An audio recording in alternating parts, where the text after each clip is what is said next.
Well, hello, everyone. Thank you so much for joining me tonight. We are talking about the Nancy Guthrie case. A lot happening. Is it still red hot, like some are saying, or is it slowing down? Is it right on time? FBI agents was out today. Also, Savannah Guthrie back in New York with her ode coworkers. We're going to talk about a lot. So gather around. A lot to talk about on the other side of this. I've walked through storms in scars and grace. Smile through pain with a painted face. They called me too loud, too much, too strong. But honey, that's the reason I belong. Every scar's a scripture, every tear's a hymn. I found my worth where the light grew dim. They tried to break me, but here's a twist. I turned my pain into a clenched fist. I'm an unbreakable woman, born of fire and pearl. I shine like grace in a reckless world. You can test my faith, you can shake my plan. Are you listening, Shannon? Just watch me stay.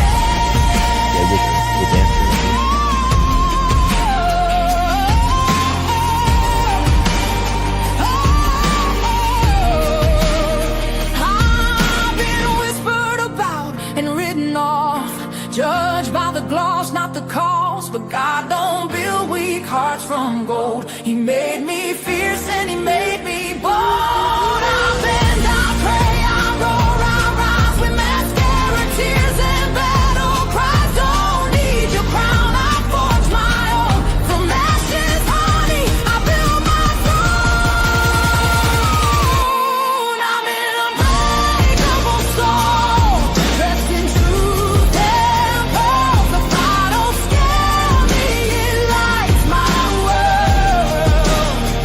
You can doubt my voice, but you'll hear my name. I'm holy and hood, and I'm done with shame. For everyone called too much, too loud, too real. You're not to anything. You're exactly what power looks like. I'm an unbreakable soul, through the fight and flame. My scars are stories, my strength, my faith. Faith in my heart, fire in my blood, forever divine.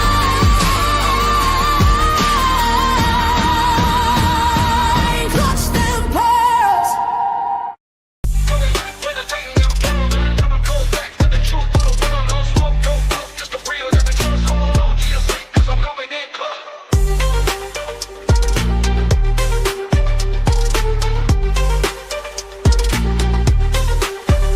Coming in clutch, better tighten the pearls, dropping cold facts. Got the truth for the world, no smoke, no fluff, just the real that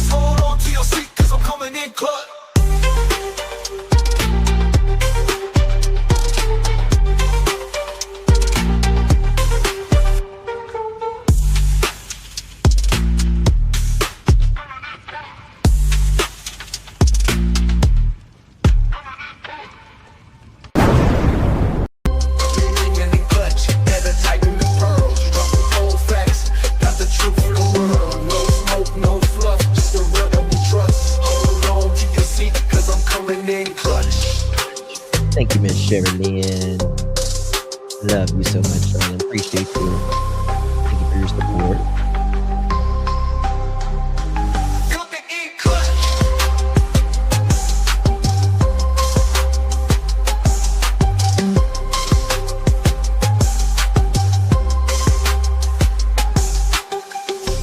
Coming in clutch, better tighten the pearls, dropping cold facts.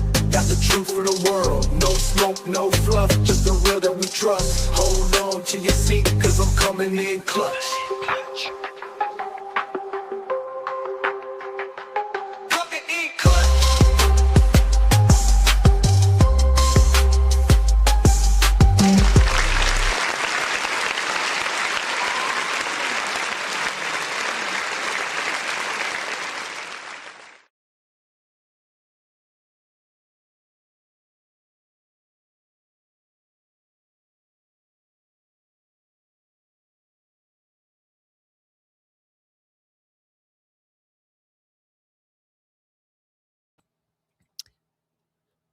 Well, hello, hello, hello. How are you doing? Good to see you all. Thank you all so much for joining me.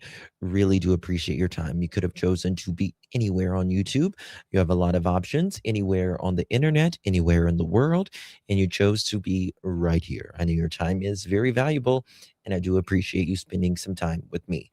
Today is March 5th, 2026. It is currently 10:30 p.m. on the East Coast of the United States. Bonjour. Hello, hello, everyone. Thank you all so much for joining me. Tonight, we're talking about the Nancy Guthrie case. Red hot. Is it red hot? Well, according to some sources, yeah. And there is a lot of, momentum that some believe that they have. FBI was out today pounding the pavement, and we're going to get into that as well. Going to be talking about some of these individuals that law enforcement has done search warrants on. I want to preface this by say that they all say that they have zero to do with the Nancy Guthrie abduction and investigation. Nobody has been named a person of interest, a suspect, anything of that nature as of yet, at least. But we'll get to it all here in just a second. Good to see you all in chat. Guys, before we get started, if you don't mind, please do me a big, big favor and hit that thumbs up button. Would be so thankful if you would do so. Would mean so much. Share the live out. Really, really do appreciate you all being here. My beautiful pearls. Going to start out with some light things first. Savannah Guthrie back in New York and seeing her old coworkers and all of that. I'm not sure if she's actually coming back as far as working or whatever, but we're going to get to some of that here shortly as well. Some very interesting things. Some of you guys have emailed me, text me, and wanted to know about doing some overlays and stuff like that. Just to see what's up, and we'll do some of that as well. Jennifer Coffindaffer, former FBI, also YouTuber. She says Nancy Guthrie critical to recanvass and revisit neighbors to make sure nothing was missed and to follow up on information previously given. Lots of work to do, but this makes me fear that they are not close to a resolution. Just seems like a changing of the guard. This was out today. This was happening today. Do you guys, in your opinion, do you think do you agree with her point? Or do you think they have someone in mind or what? Because people are saying different things. And we're going to go over that. Thank you so much, Miss Sherry Lynn. Appreciate you, my dear. Aw, love you, darling. Yeah, that's right. Much love to you, Miss Sherry. Thank you so much for your support, my dear. Really, really do appreciate that. Also, Savannah Guthrie, like I said, in the newsroom today. And I don't know. I really do feel like they have people on their radar. Maybe it's just not enough today yet. Of course, you see Savannah and Hoda, and I think this is Matt. I'm not really sure this is in the studio. God, they have just been through so much in the last 30 some days. It is unimaginable, absolutely unimaginable what Savannah and the family has been through, to say the very, very least, right? Okay, going to get into the nitty gritty here in just a second, but I want to show a few things. Matt, here we're going to go to Matt. Today is day 33. 5:33 in the search for missing 84-year-old Nancy Guthrie out of Tucson, Arizona. I'm going to recap everything that's gone on today. Now, Savannah Guthrie did return back to New York today. She was on set of the Today Show for the first time since her mom went missing. A spokesperson from the Today Show stated Savannah stopped by the studio this morning to be with and thank her Today colleagues.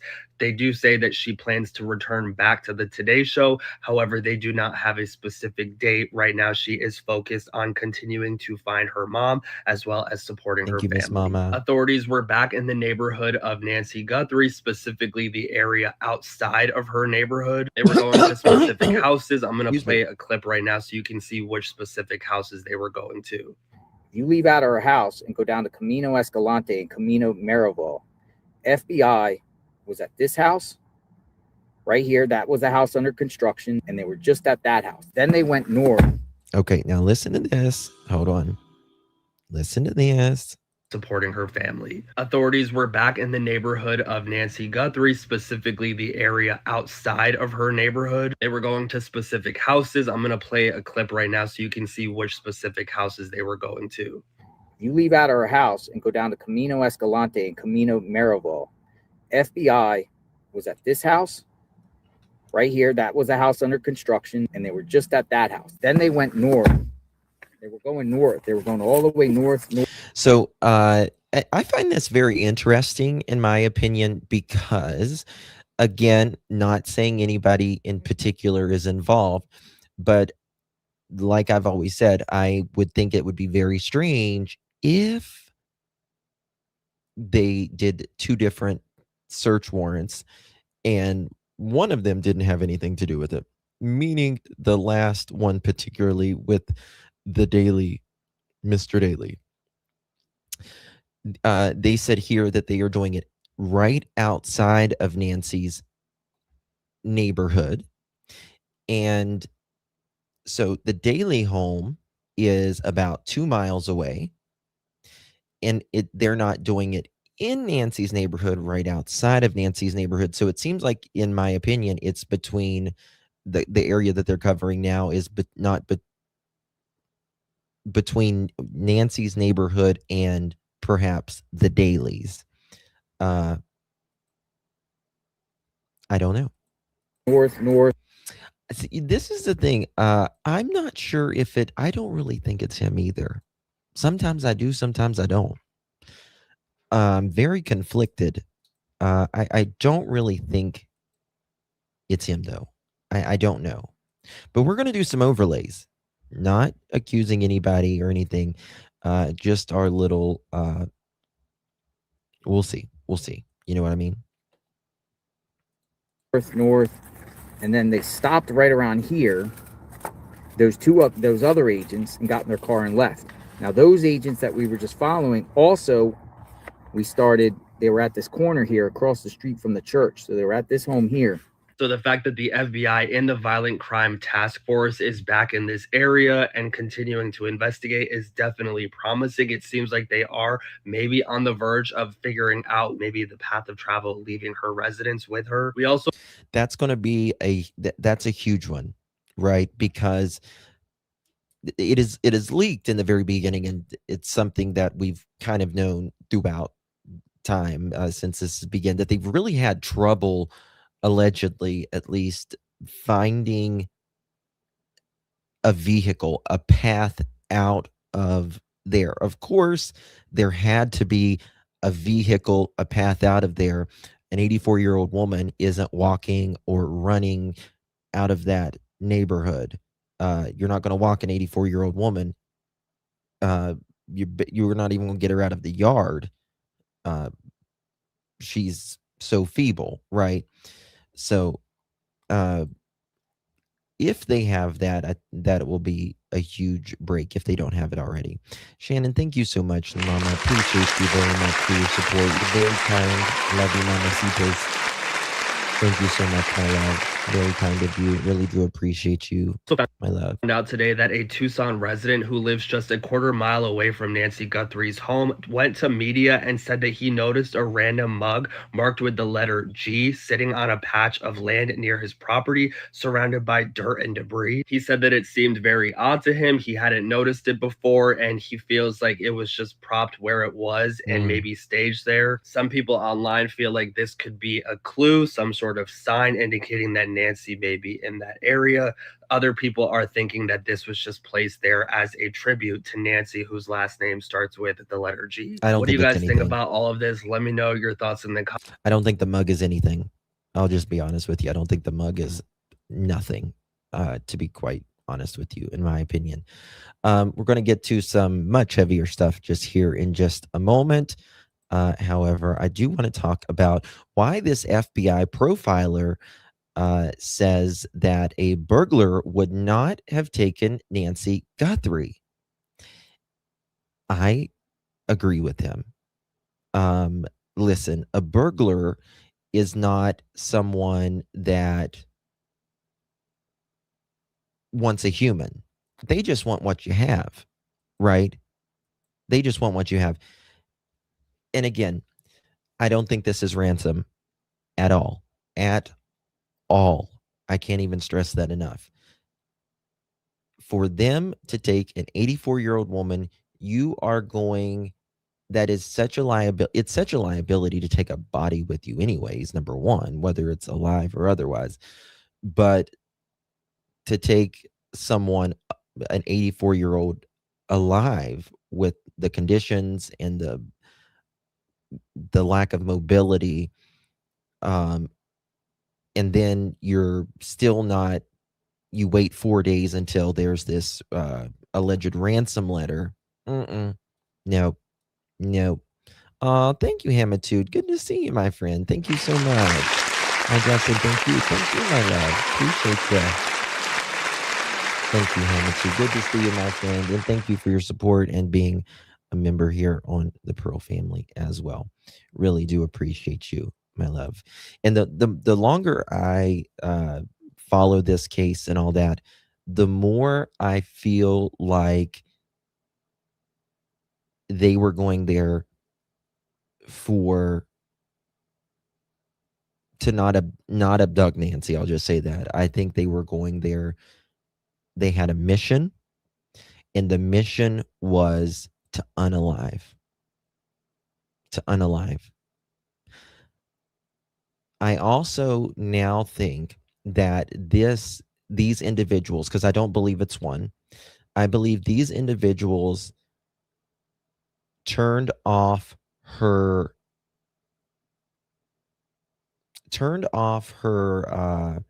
phone and smartwatch and all that before she was unalived, so that they wouldn't know that she was unalived, if you get what I mean, as well. I think that they did that that way you know they would know, because if you turn her phone off, her smartwatch off, all of that, you're not going to know whether she was alive or deceased. If you just turn off the phone, the smartwatch, all of that, it's going to give, well, we don't know. Right. Yeah. And thank you, MS Mama, again, 5 months. Appreciate you, my dear. Justice for Nancy. Yes. I think it's coming. I do think it's coming. And Little Texas, my little sis, thank you so much. Appreciate you. In my opinion, this has something to do with more personal reasons. I agree. 1,000%. 1,000%. This is all personal.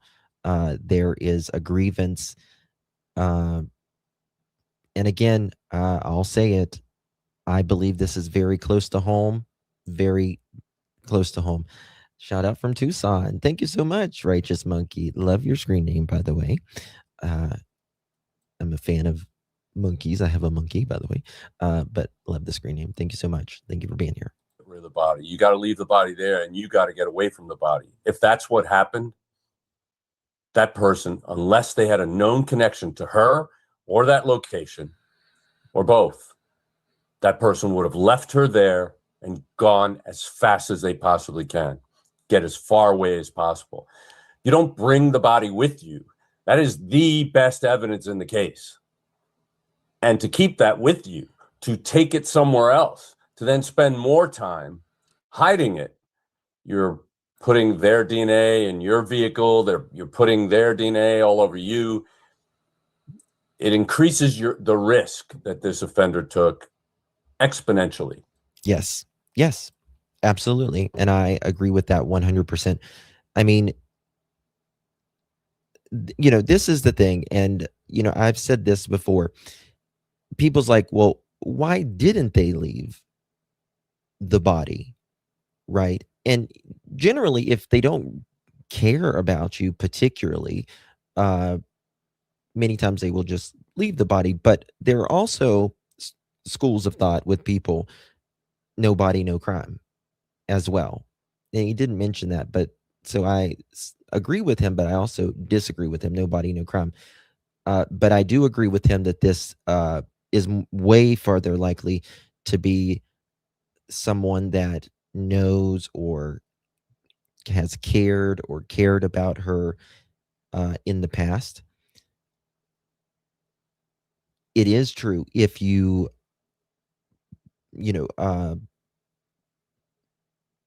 move remains, right? You are making, so think about this. Every time you move a body, every time, if there's a crime scene at the house, right?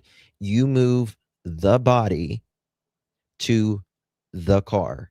That's another crime scene, right? When I say crime scene, I mean more places for evidence, right? You move from the car to a grave, for instance. That is another crime scene. Every single one of those places is an extra opportunity for you to be caught. And that's big. That's major. It's another opportunity for you to be caught and for more evidence when I say for you to be caught. Also, on the way from Nancy's house to wherever they were heading, that is possibility for data points, cameras, right? Stoplights, vehicle data if the car's new enough, phone, Bluetooths, Wi-Fi's, all of that. Tapering with evidence, just moving body, more charges, in my opinion. Yeah, it's more charges for sure. Absolutely. So it's a bit crazy. The only reason why you would there are two reasons why you want to remove the body. One, that's what you came to do. You came to kidnap this person. You're going to find them and you're going to take them away. Which, in my opinion, I absolutely believe that was, the more this goes on, the more we learn, the more we hear, the way it's played out, what we know. To me, this was, and it just shows as well, this was to get Nancy to be removed from that house. Nothing more, nothing less. There was nothing that we hear, at least, allegedly was taken from that house other than Nancy. No jewelry,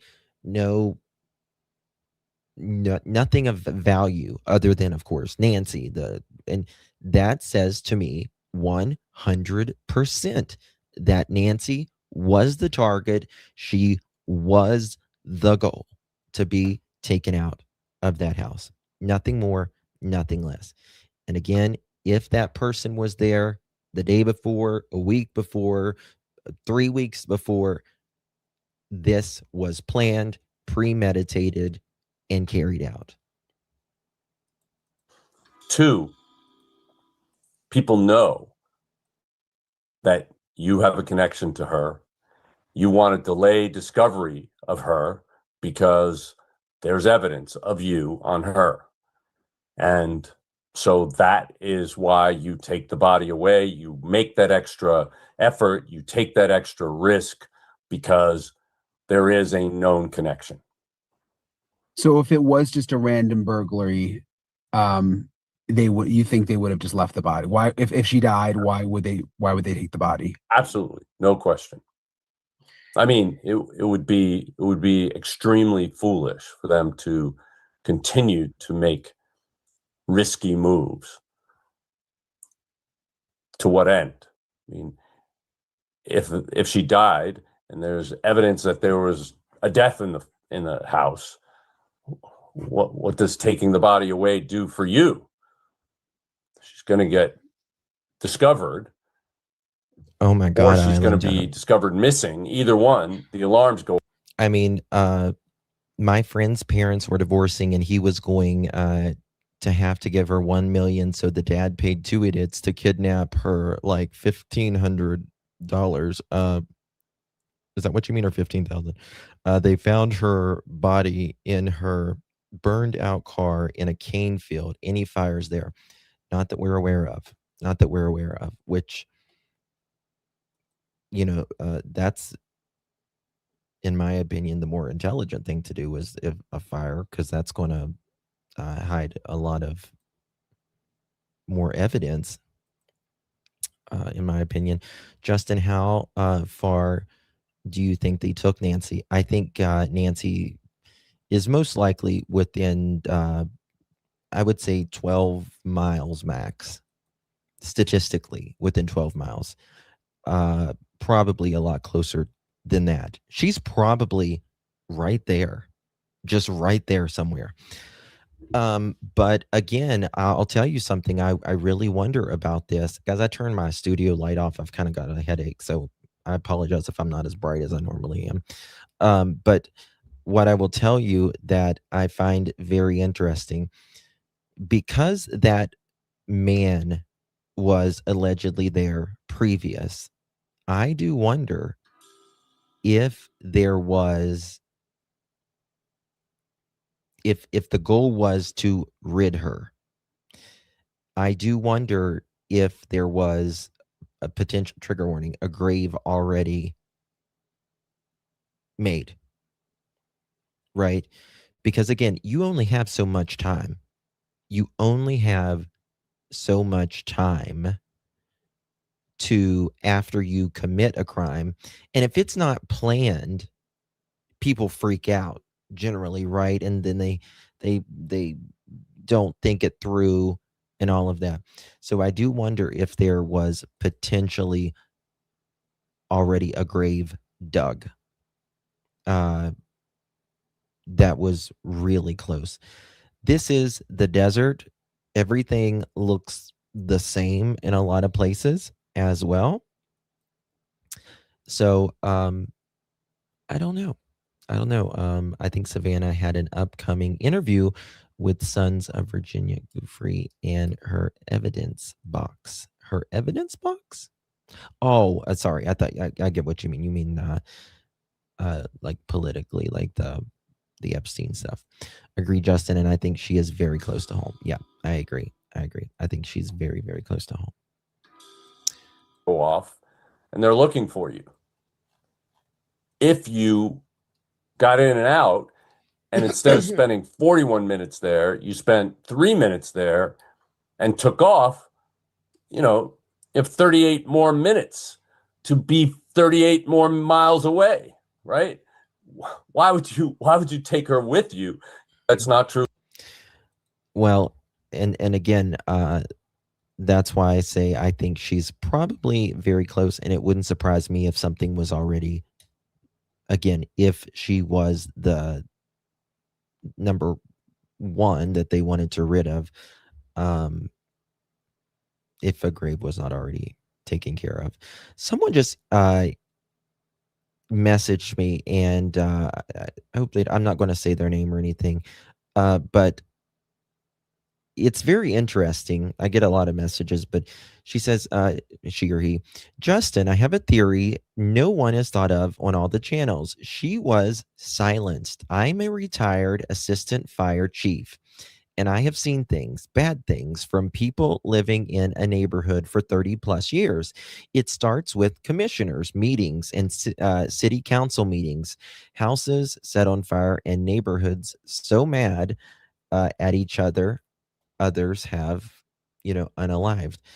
And again, I do not believe this is like Epstein or anything like that.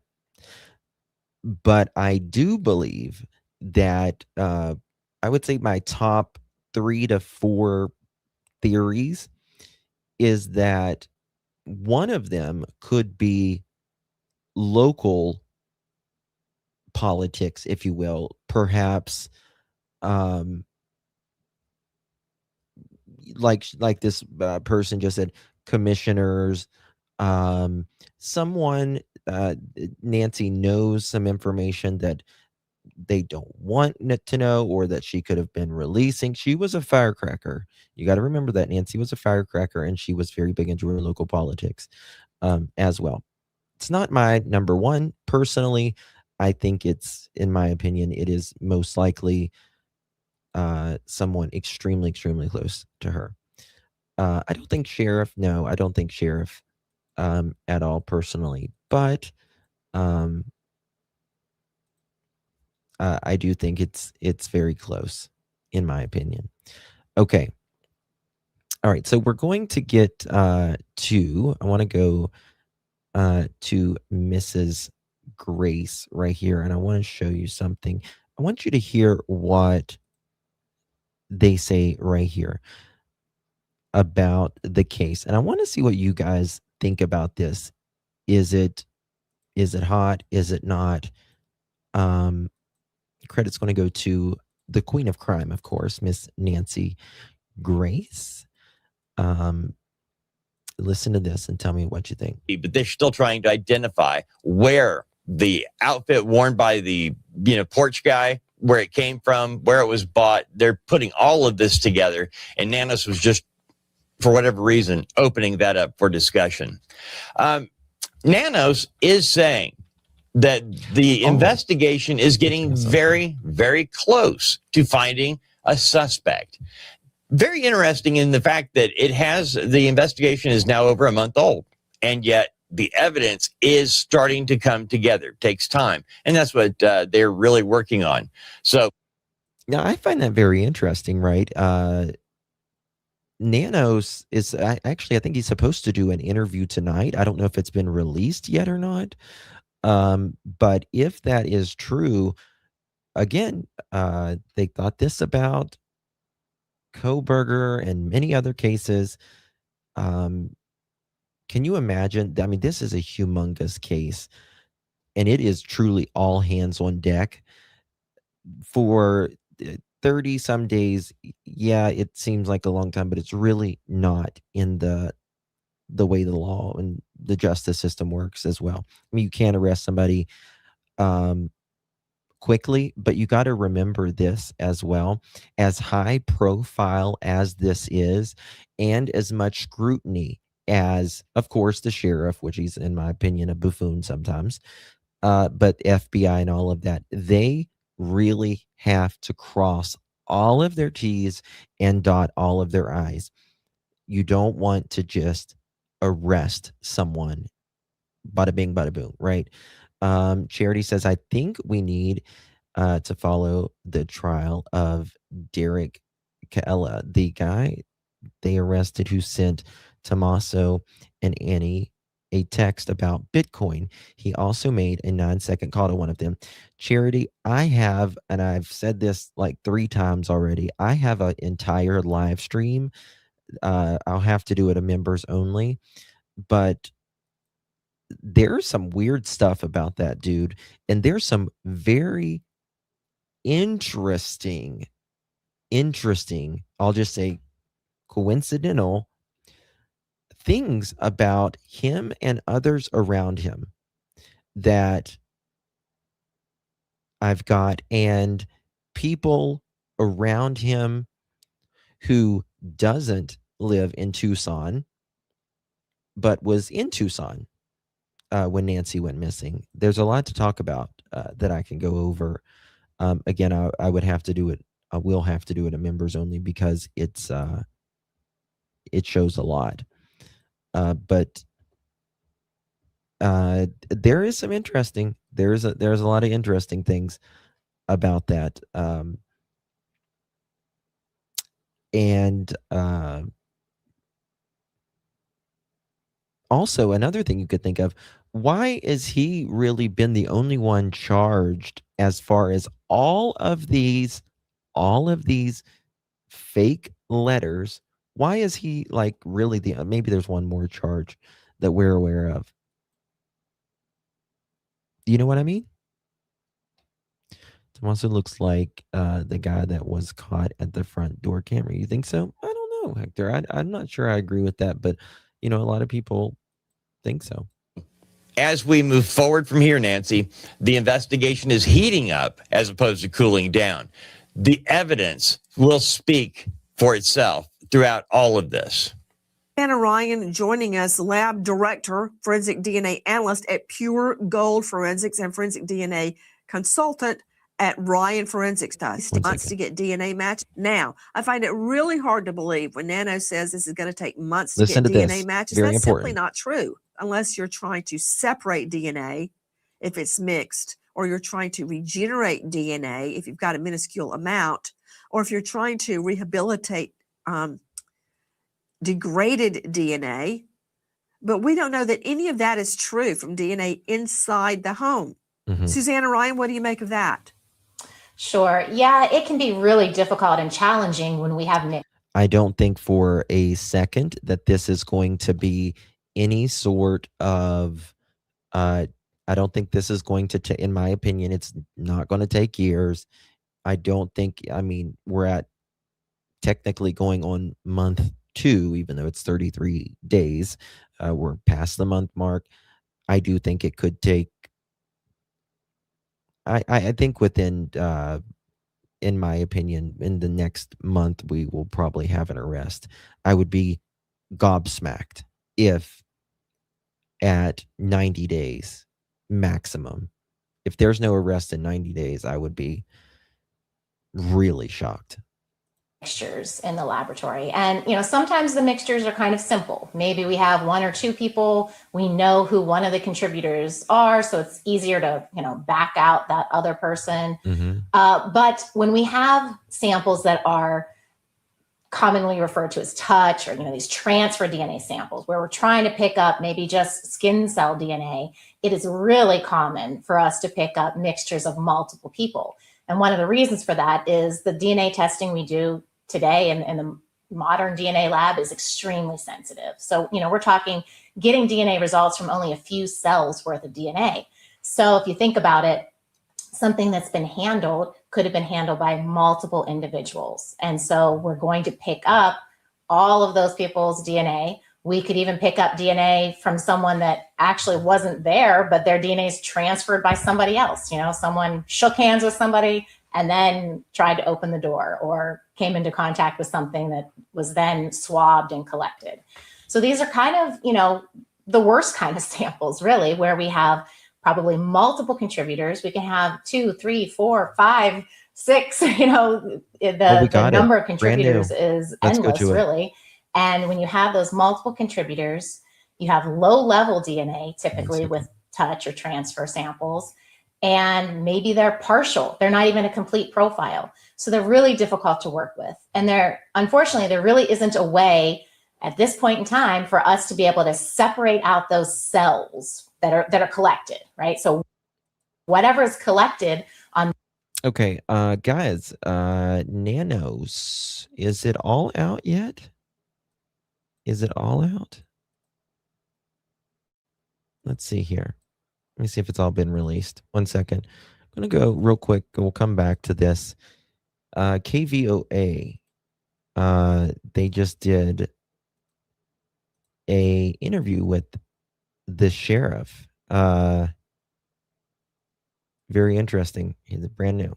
And as the investigation continues in the search of Nancy Guthrie, News 4 Tucson's Monica Garcia sat down with Pima County Sheriff Chris Nanos today, asking the questions you, our viewers, sent to us. She joins us live from the Pima County Sheriff's Department. And Monica, what did the sheriff reveal to you today?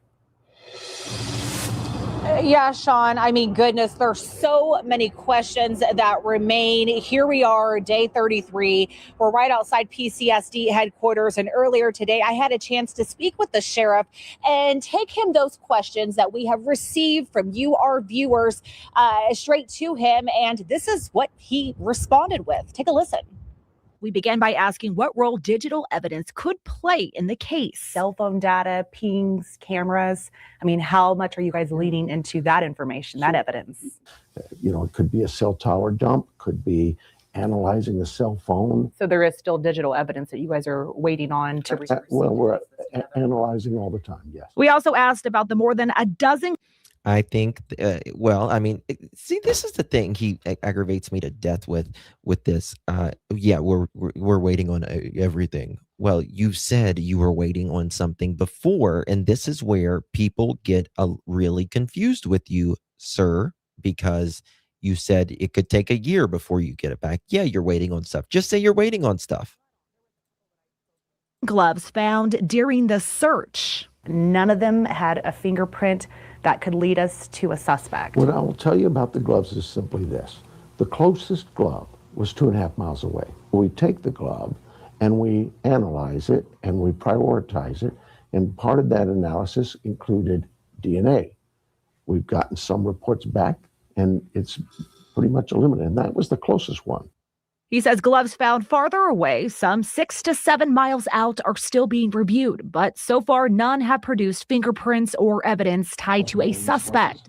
We also asked about DNA from one black glove that investigators traced to a local restaurant worker. That the glove that was found that did have the DNA, the one that was 2 miles away, was connected to a restaurant worker. Okay, so did you guys get her DNA through that volunteer DNA donation when the deputies went into restaurants asking for that? Or?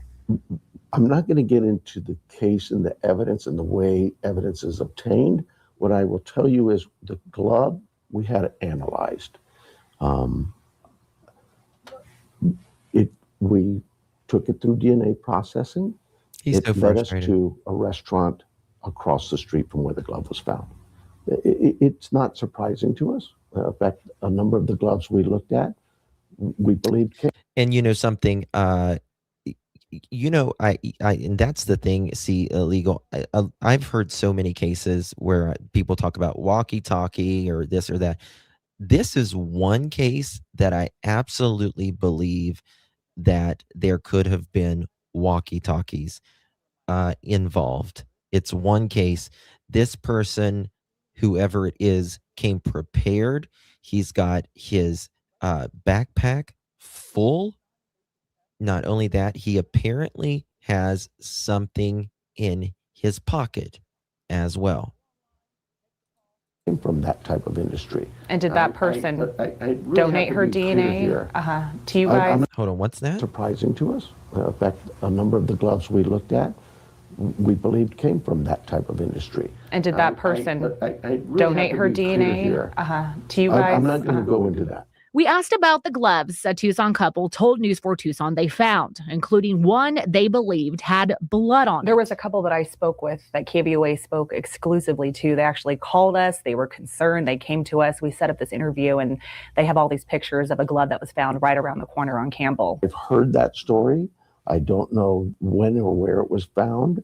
I know that there was some speculation that it had blood. My understanding is that has been analyzed, and there has been no blood found on it.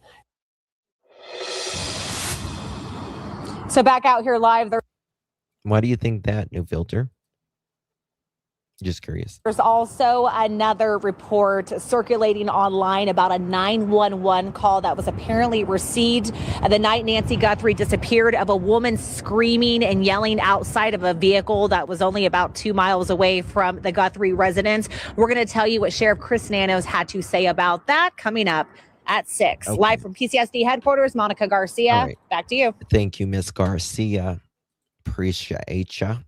Okay, now, more coming out.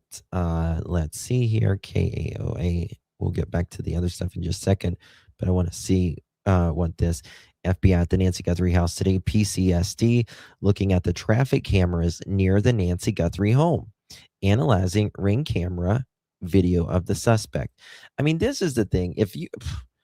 It's a little frustrating. Like, have you not looked? We're 34 days. Have you not looked at these traffic cameras, or are you going over them again? Because if we're 34 days and you haven't looked a mile out at the traffic cameras, we're in fucking trouble. Investigators were back at the house as they search for more clues into what happened to Nancy Guthrie. All this, as Sheriff Chris Nanos says, investigators are going through thousands of hours of video footage from the area. He says they are reviewing traffic camera video near Guthrie's home and ring camera video of a suspect. You've seen it many times from her home the night she was taken. 33 days after Nancy Guthrie has disappeared, many questions still remain. And today, News 4 Tucson's Monica Garcia sat down one-on-one once again with Sheriff Chris Nanos, pressing him on several questions sent to us by our viewers surrounding this investigation. Monica.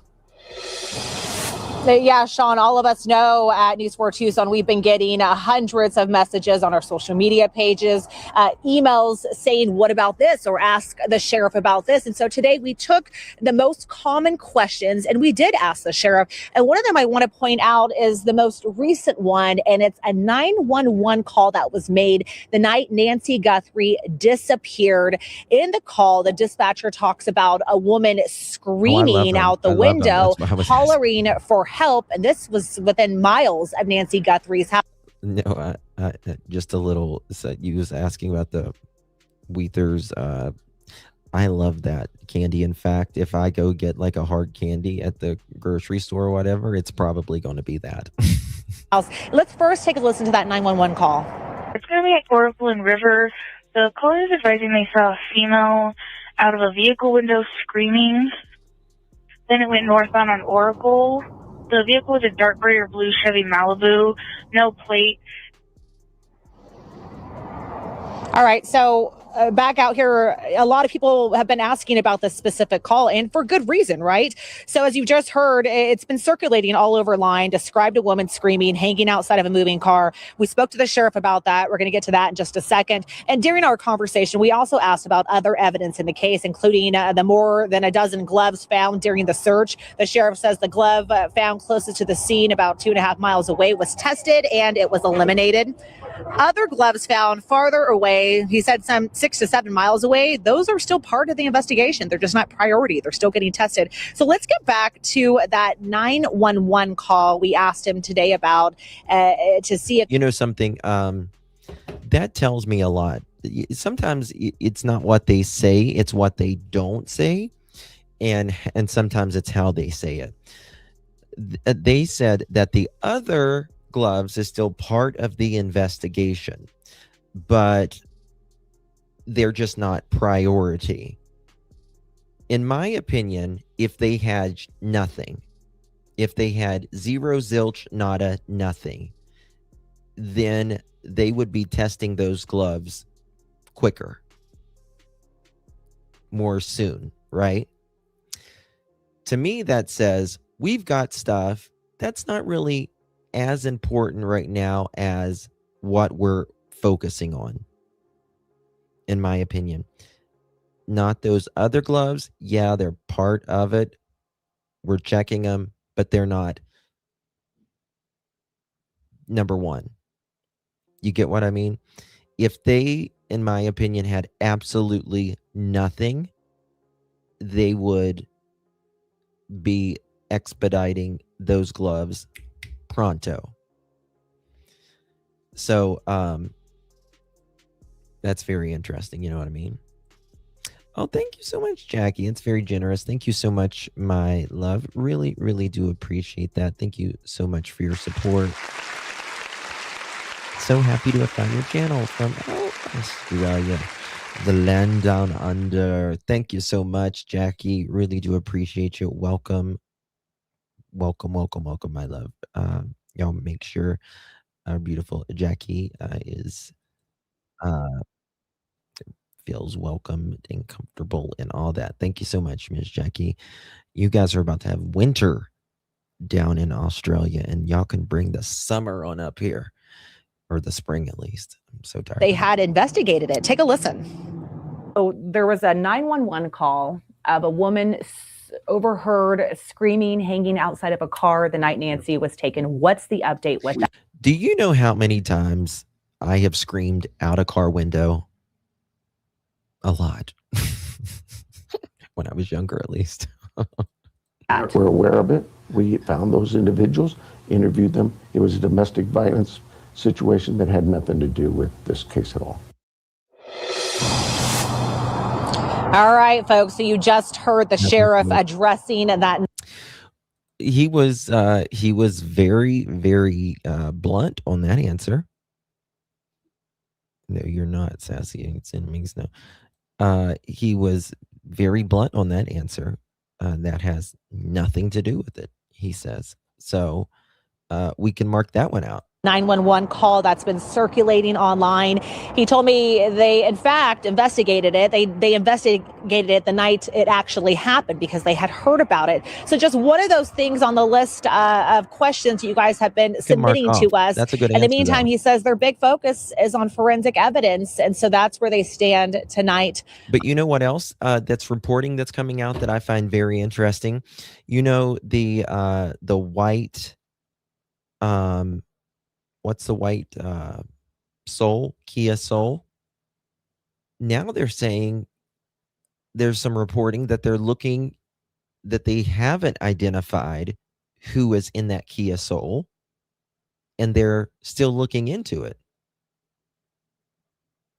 You know, is there video footage of Nancy leaving? Good question. And then Tommaso returning home after bringing Nancy home. Very good question, Island Time. I'm sure that I would hope to God that they have checked that, right? I would want to see, I think they have camera footage at their house. And if they don't, and did before, that's going to be a big red flag, number one. But number two, you should see her phone leaving her house via the Uber, and trailing, hitting the towers, being at the house for an extended period of time, and then driving back. Again, her phone pinging the towers as well. Good question. On the case of Nancy Guthrie's disappearance. Live from PCSD, Monica Garcia. Sean, back to you. All right, our viewers with a lot of questions, but also still a lot of support for the Guthrie family. Thank you, Monica.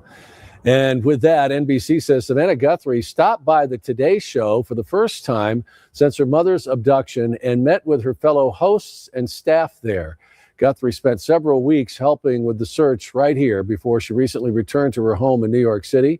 NBC says Guthrie plans to return to work at the Today Show, but has not said when she's going to be back on the air. And as we continue to cover the search for Nancy Guthrie, be sure and stay with News.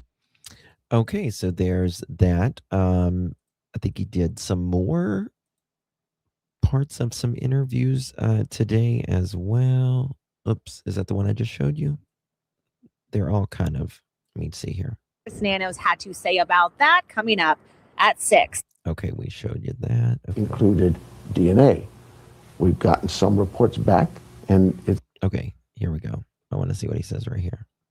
That's the glove. Okay. I'll tell you about the gloves is simply this. The closest glove. Okay, we saw that one already. Reports back, and it's pretty much eliminated. And that was the closest one. He says gloves found farther away. To me, he doesn't sound very interested in these gloves. Again, he's like, and the closest one was 2.5 miles away. Well, okay.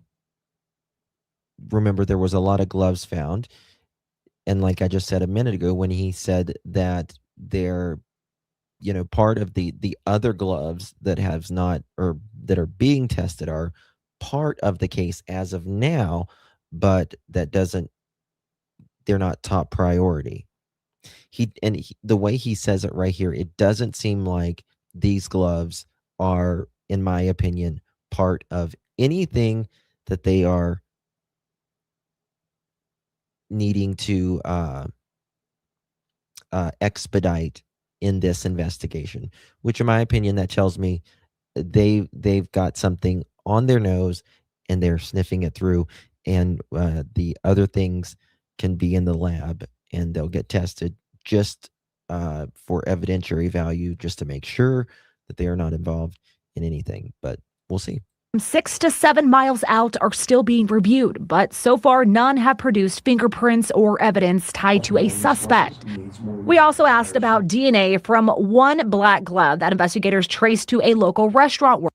Okay, we already saw that one. And did that person? Okay. They have all these pictures of a glove that was found right around the corner on Campbell. I've heard that. Yeah, we already saw this one interview. Okay.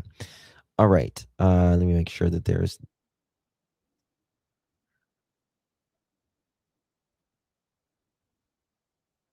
Why do they keep doing that? Okay. All right. I'm going to go to. One second. I'm going to go. Thousands of hours. They're looking at these camera footage now that is part of the traffic cameras. 33 days since Savannah We'll go Guthrie's back to Nancy Grace 84-year-old in a mother, second. Nancy, was taken from her home. The war isn't the only reason that I'm not bringing it to you every night. It's because I have nothing to bring to you. The DNA, the ransom notes, the glove, the surveillance videos, so far, they are dead ends, and there's an investigative kind of reconstruction going on, and they're kind of allocating resources. Savannah Guthrie made news by going back to the Today Show staff, which is. Did he get contacts, green contacts, or has his eyes always been green? It's of course heartbreaking. The way she and her family has handled this, especially in the public eye, has been amazing for me to behold, and I wish them only good things. But let's talk about, the truth of what's not being talked about. News Nation senior national correspondent Brian Enton and former FBI Special Agent Jennifer Coffindaffer join right now. And Brian, so? You've been working it. You've been doing excellent work, but you can't report on what isn't known. Yeah, and you're right. There's been a lot of dead ends, Chris. The glove that was found, we now found out that it's not linked to the case. The DNA actually traced back to a restaurant worker in the area who the sheriff says has absolutely nothing to do with the case. Today, though, there was action. We see the FBI out here. There's a task force that's been formed since last time I talked to you, Chris, that consists of 4 detectives from the sheriff's office, a sergeant, and then all the FBI This was agents. So today. they've got a special task force now. All they do is Nancy Guthrie. And they were out in the neighborhood again today, knocking on doors. They went to several houses right near Nancy's, and then they were in another part of the neighborhood. We're not sure why. Neighbors told me that they seemed very, very focused, that they didn't share new information, but The investigators seem very, very focused today. I wonder if they're just tying up some stuff. I don't know. they seem more focused than last time they were here, Chris. Jen, A dog with a bone. did we expect too much? Did we treat this like a missing persons case where we expect that flush of activity within 24, 48 hours where somebody saw something on a camera and there's a chase and you try to get to them before something bad happens? Is this something else? It is. I don't think we expected too much. Look, Nancy Guthrie's life was in peril from the beginning. Yeah. And you have about Her life was in peril. We only knew what we knew then. Yes, but yeah, I agree with her, I guess, because we only knew what we knew then. And if her life was in peril, her life was in peril. We needed to search for it. But we can't always expect answers within 24 hours. 48 hours to make that investigation quickly solved. And unfortunately, that is not what has happened here. And now when I'm seeing all of this re-canvassing, it makes me concerned. We know it's already been canvassed twice, this neighborhood. It shows me that perhaps this task force doesn't think that the information was adequately gained and they have to redo it. I've had great experience with the Cajun Navy. I was surprised to hear that they wanted to be part of this search. A lot of people laugh it off. You do not. No, I don't at all. I actually think they need to be doing desert searches, the searches that are very close to in proximity. Thank you, Jennifer. Absolutely. Thank you, Jennifer, for someone saying this on television. Yes, they need to be out in that. I'm going to text her and tell her, thank you for that. For God's sake, thank you for saying that they need to be out in the desert. They need to be out in that desert within 1 to 10 miles, searching the shit out of it. Grid. And I mean, hell, they got to know a car by now, don't they? 31 days. Remember, black gloves from investigator or EMS was also found at Jaden Spicer's location. Yeah, that was but Jaden Spicer's was they left, that was investigators and stuff coming to collect his body from what I understand, and they threw their gloves down. Yeah. To the house, I don't think anybody's been searching there. And that is the perfect thing to do grid searches there in particular quadrants where everybody knows who's searched and when. That's what needs to happen, I think, with these volunteer search services. Brian, what are your main avenues of reporting right now? Well, you brought up the Cajun Navy. I went through, they submitted a 42-page, really detailed operational plan, Chris. I mean, they've got 25 dogs that they could bring, aerial assets, and they just want to search the desert, and they just want the sheriff's blessing. But so far, he's basically ignored their request to search. Thank you.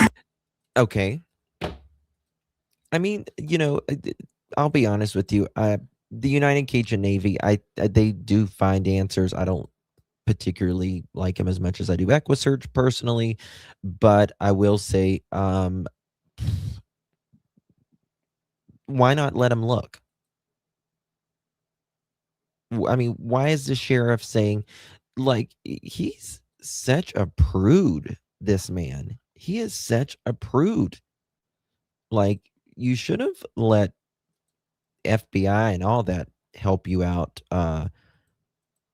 in the beginning. Okay, we're going to go back to Nancy, but I want to show you this update from Brian Ensign. Down the street from Nancy's house, the cell phone service is terrible at her house, by the way. Like, you barely get a bar, so I have to drive kind of far away to get good signal. Couple of things, FBI agent. Yes, Serenity, thank you so much, my friend. I agree. They should have done grid searches right away. Regardless, they thought it was just a kidnapping. You would think that, and I mean, yes, there's been people searching and all that, but there hasn't been this humongous search like they normally do. And this is the thing. If you thought she was potentially in the sewer, or you was looking in the sewer, why not do some grid searches too, right? Because you don't know what you don't know. And if she's out there or was put out there or whatever, why not do it? I totally agree with that. I'm surprised Enton hasn't left. I know. I'm wondering, does he got like a source that's like saying like, just hang around? Because you would be surprised what some investigators or police will say off the cuff sometimes. And the detectives from the Pima County Sheriff's Office were back out in the neighborhood today. We saw them going to neighbors' houses. I talked to one of the neighbors who said they just seemed more focused, that they were asking a lot of the same questions, but seemed more focused. Remember, there's this task force now that's been established. It's 4 detectives, a sergeant, plus all the FBI agents. They're all in one task force just working on Nancy Guthrie. Local. I mentioned cell phone service. Interesting. I interviewed Heather and Jared Barnhart, who are the digital forensic experts who basically cracked open Brian Koberger's cell phone. And I wanted to see what they thought about the Nancy Guthrie case. They had some interesting points. One, I tell you how there's like no cell phone service at her house. That could be an issue in terms of tracking the cell phones that were in the area, which I hadn't thought about. Also, they have an interesting... Hold on, really? Wait a second. One, I tell you how there's like no cell phone service at her house. What do you, wait a second. Wait a second. There's no cell phone service at Nancy's house?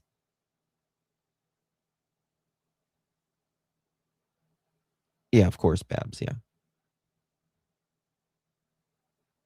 No cell phone service at Nancy's house? But okay, this is the thing I don't understand. JLR was on the phone, his cell phone today while he was live. First time hearing that. I've not heard that. Not good cell phone service, but still. But I'll be honest with you, I don't think that the person or persons that abducted Nancy is going to keep their cell phone on anyway. You know what I mean? So that's just me. That's just me. Sunflower Mom, thank you so much, my love. Appreciate you. Welcome to the Pearl family. Welcome, my love. Good to see you. Appreciate y'all. Welcome, Sunflower Mom. Love your name. Very cute. Thank you so much, love.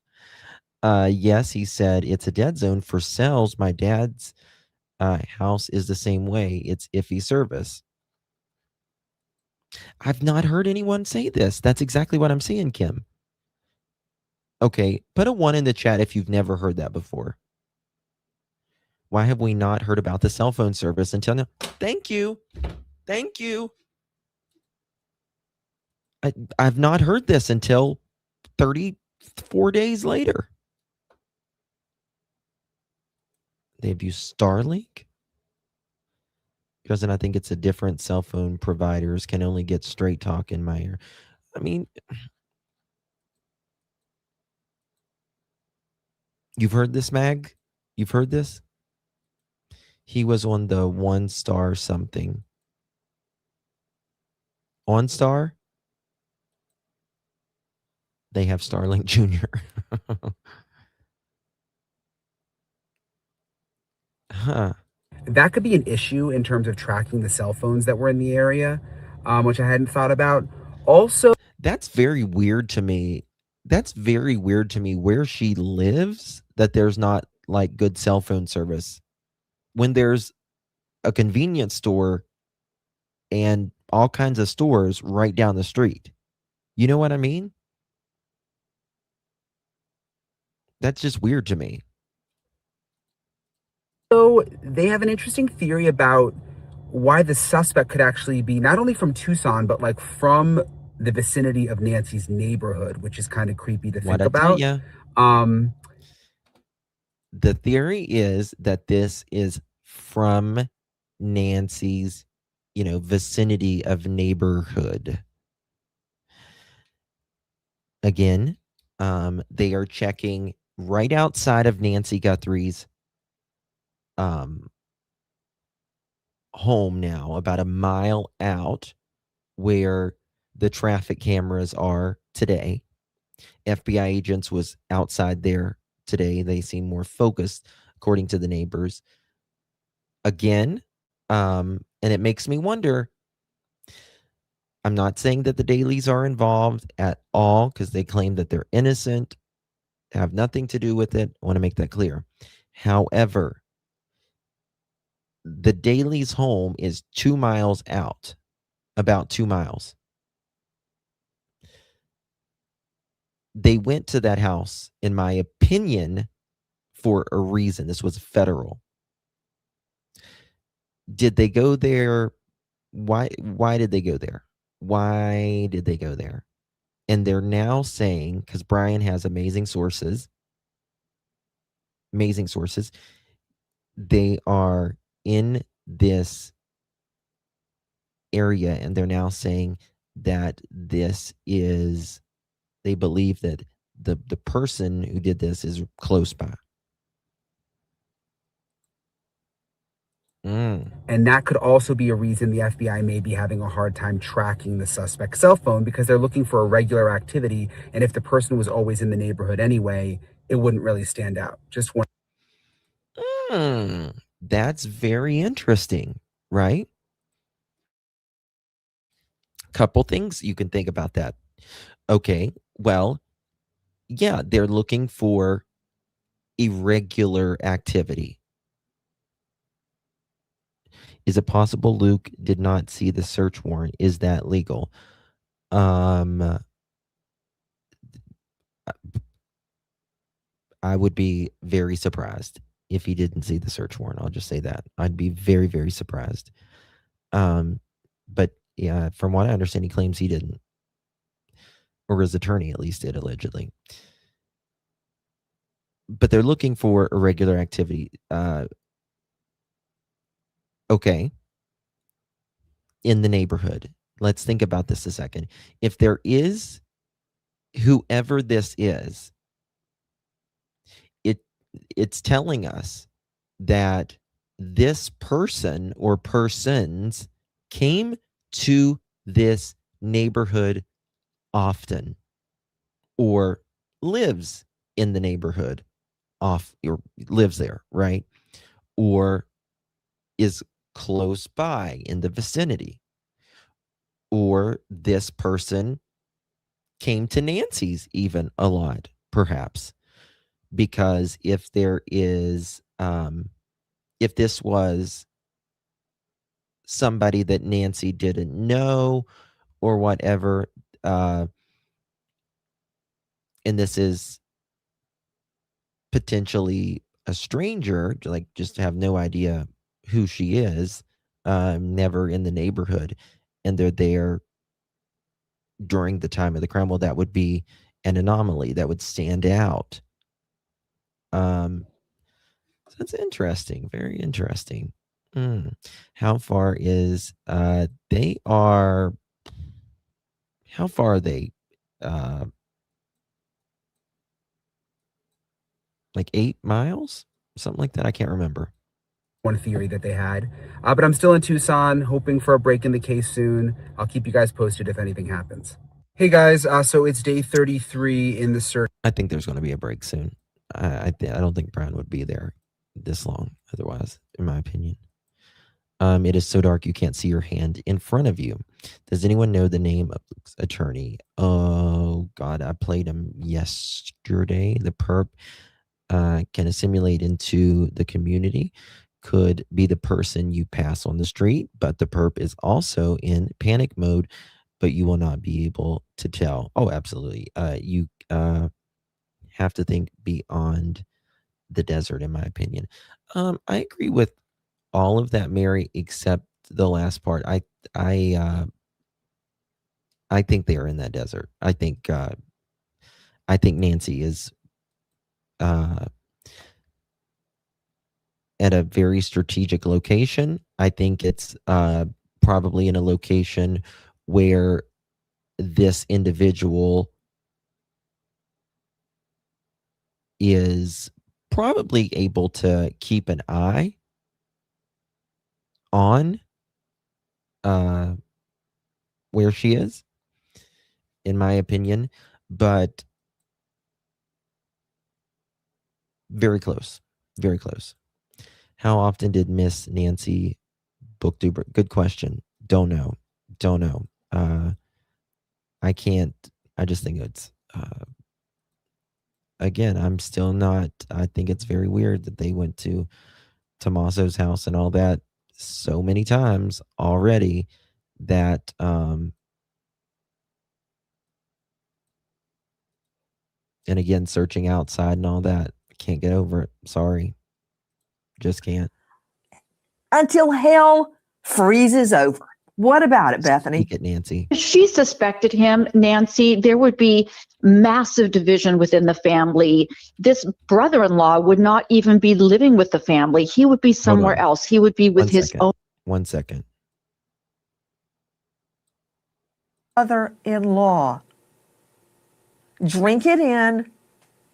That from our friends at Fox News. Okay, straight out to Dr. Bethany Marshall, renowned psychoanalyst, joining us out of the LA jurisdiction. She is author of Deal Breaker. You can see her now on Peacock and find her at drbethanymarshall.com. But I can tell you this much. Okay. I know Savannah from way back when we worked together at Court TV. And I can tell you this, Dr. Bethany Marshall, she would not wrap her arm around a guy that she suspected in her mother's kidnap until hell freezes over. Um, I mean, Nancy knows Savannah. I don't. But I would also say that I can't imagine. I don't know if it's even possible to think that someone you know or love or care about could do something like this as well. What about it, Bethany?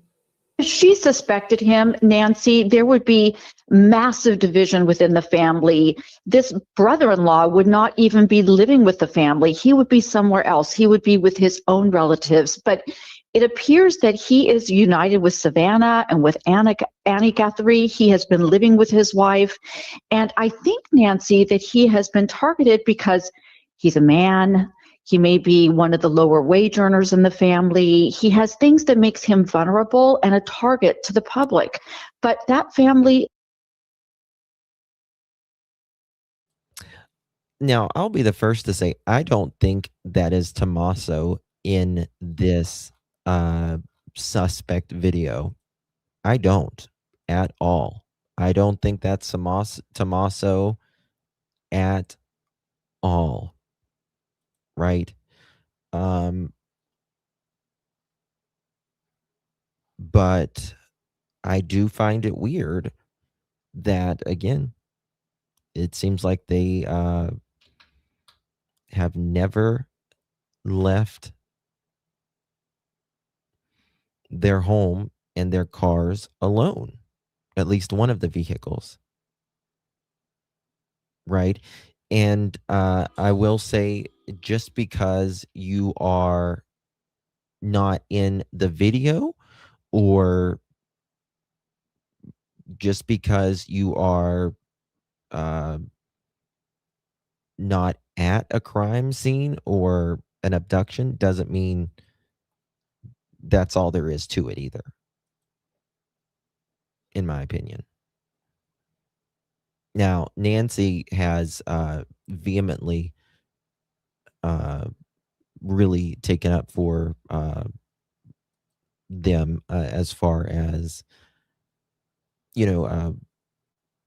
because there's been other, I would say, previous journalists that has spoken early on that they believe that Tommaso was one of the people that they were looking at.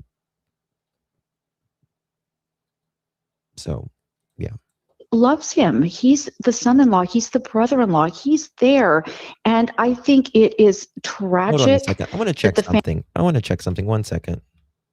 Because, again, I don't think that he is, I don't think it's him walking on that porch at all, but I just want to see something. Let me slow this down. I want to see how he walks. Give me a second. I'm going to slow it down. The lower wage earners in the family. He has things that makes him vulnerable and a target to the public. But that family loves him. He's the son-in-law. He's the brother-in-law. He's there. And I think it is tragic that the family has had yet. Okay, his left foot, Tommaso's left foot, it goes out a little bit. I just wanted to see that. Watch this. Let me pull it back when they first play it here. Watch it. He would be with his own relative. He would be in the family. This brother-in-law would not even be living with the family. He would be somewhere else. He would be with his own relatives. But it appears that he is united with Savannah and with Annie Guthrie. He has been living with his wife. And I think, Nancy, that he has been targeted because he's a man. He may be one of the lower wage earners in the family. He has things that makes him vulnerable and a target to the public. And he may be one of the lower wage earners in the family. He has things that makes him vulnerable and a target to the public. But that family loves him. He's the son-in-law. He's the brother-in-law. He's there. And I think it is tragic. You see what I mean? See, Justin, look at how he holds his hands when he makes a fist with both hands. When does he make a fist with both hands? I need to look at.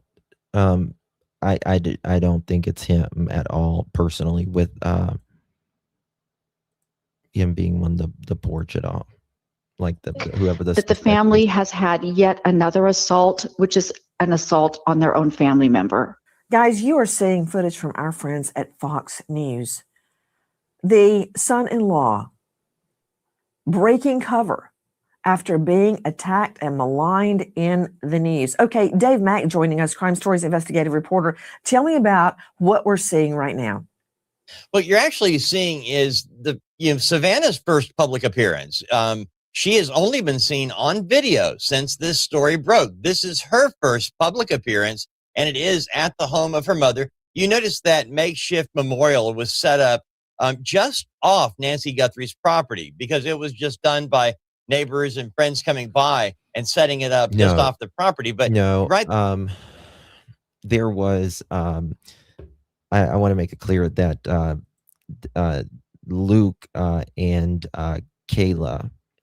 Kayla is not related to Savannah or the Guthries in any way, shape, or form. There was YouTubers putting out misinformation about that.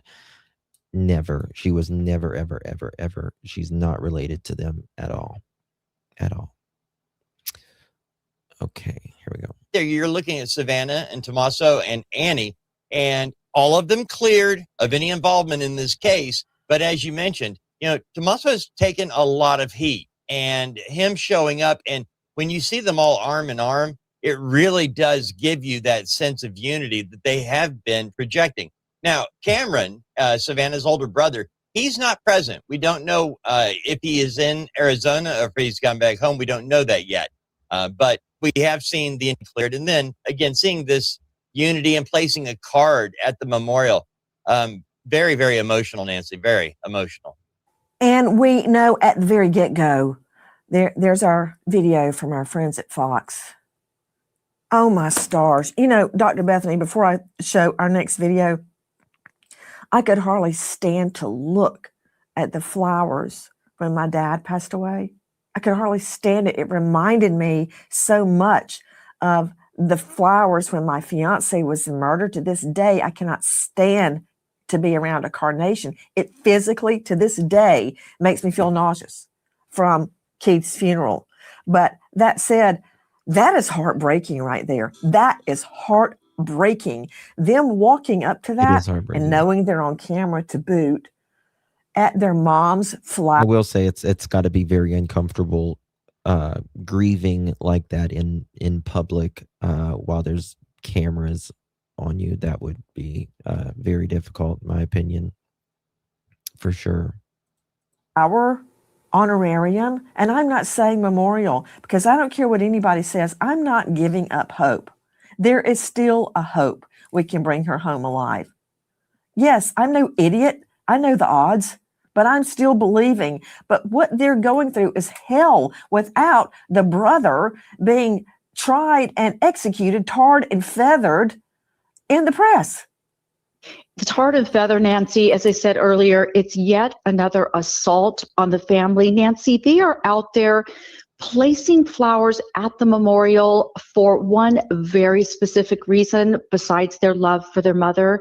They want us to keep praying and hoping. They rely on the public, on the neighbors, on the news, on people like you to keep the story alive, to keep the investigation ongoing. So they are encouraging us, the public. And tragically, Nancy, Those flowers are yellow. You know the song Tie a Yellow Ribbon Around the Old Oak Tree? It was about bringing our veterans home or bringing our soldiers home.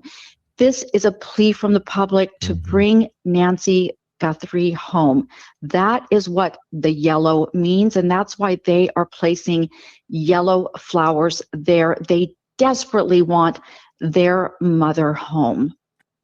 One of the digital forensic experts that helped crack the Brian Kohberger case.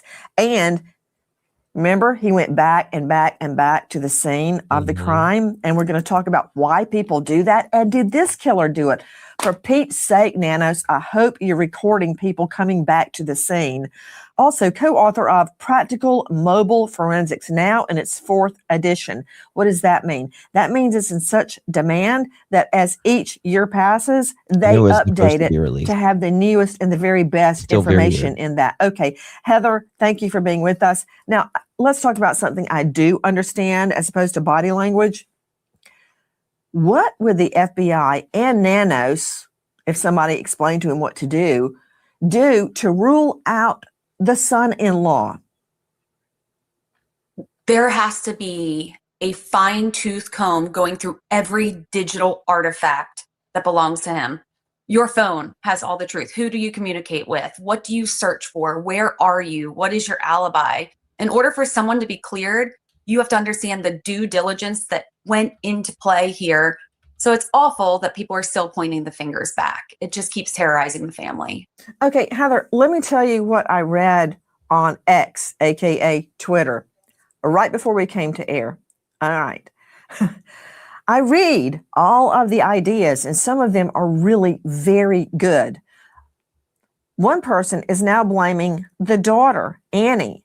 They're taking the picture of Annie. Okay. This wasn't the one. I'm going to go to Inton real quick because I forgot to show y'all something, and I need to pull up the other part of. I pulled up the one Nancy did today, not the one I was trying to show you. 1 second, guys. I want to show you something here that's very, very interesting. Maybe if I can get it here. Okay. Get this right here. Check this out. Guys, do me a favor. Hit that thumbs up button if you're just joining us. Headlines get quiet.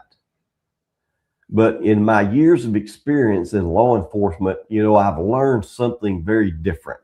This is a judge and a previous law enforcement officer. The moment that a case goes quiet it's often the moment it becomes dangerous, because that's when investigators, they stop looking for possibilities and they start proving a theory. And while a lot of channels here have moved on to louder stories, I'm not going to move on from Nancy Guthrie. I like today. I want to show you what may be happening beneath the silence and why this phase could matter more than any headline that we've seen so far. So let's talk about it today. And we don't chase noise here. We only follow the evidence. So let's take it a little bit slower today, because when a case enters a quiet phase like this, people naturally start assuming that nothing is happening. And I've noticed something else. Listen to this. A lot of the loud voices, the sensational headlines, the channels chasing constant breaking news, they've all gone quiet too. When the easy headlines disappear, the coverage fades. But I want to say this clearly to you today. I'm not going quiet. Not here. We see it through. We are with a bone and we are not letting go. On this case, I'm going to keep talking about Nancy Guthrie. I'm going to keep analyzing, and I'm going to keep asking the hard questions until answers are found. And I hope that you do the same. You know, in this video, I'm going to address many of the concerns and questions that I keep seeing from you down in the comments, because honestly, many of you are asking the exact questions investigators would be asking at this stage. You know, the quiet phase is often when the real work begins. Okay, I'm pulling it up. And thank you. After years of experience, I can tell you, silence doesn't mean nothing is happening. Exactly. It usually means the work has moved behind closed doors. And right now, this investigation, it looks less like a search and more like a case being built. Yep.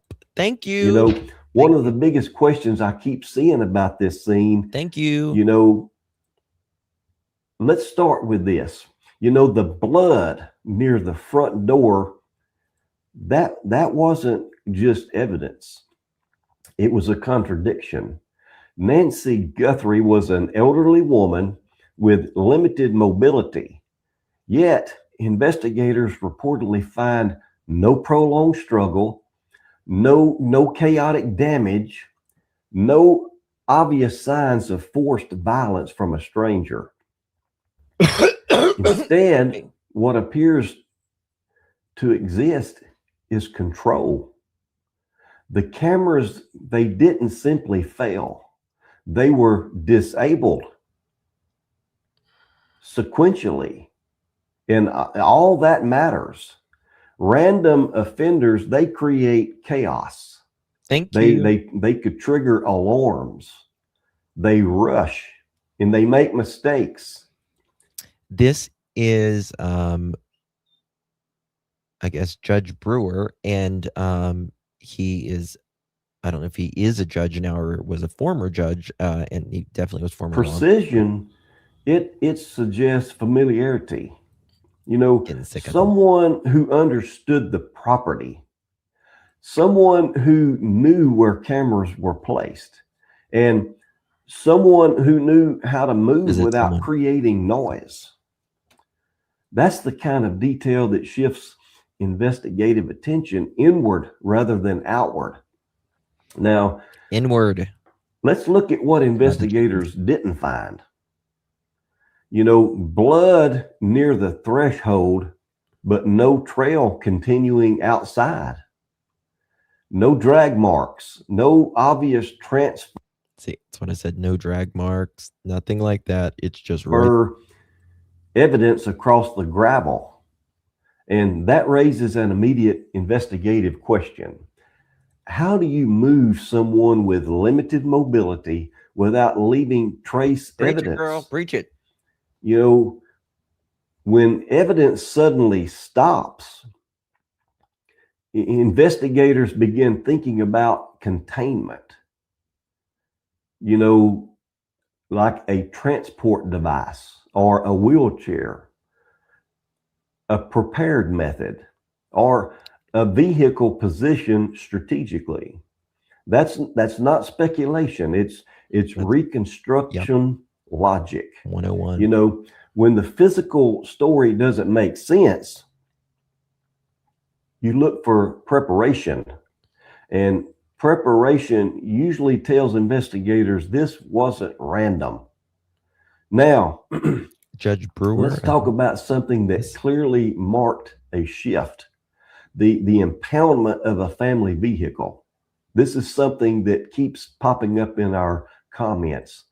You know, law enforcement does not take that step casually. You know, modern vehicles, they're rolling data recorders. They capture door openings, seat weight changes, GPS movement, ignition cycles, trunk access, time stamps tied to activity.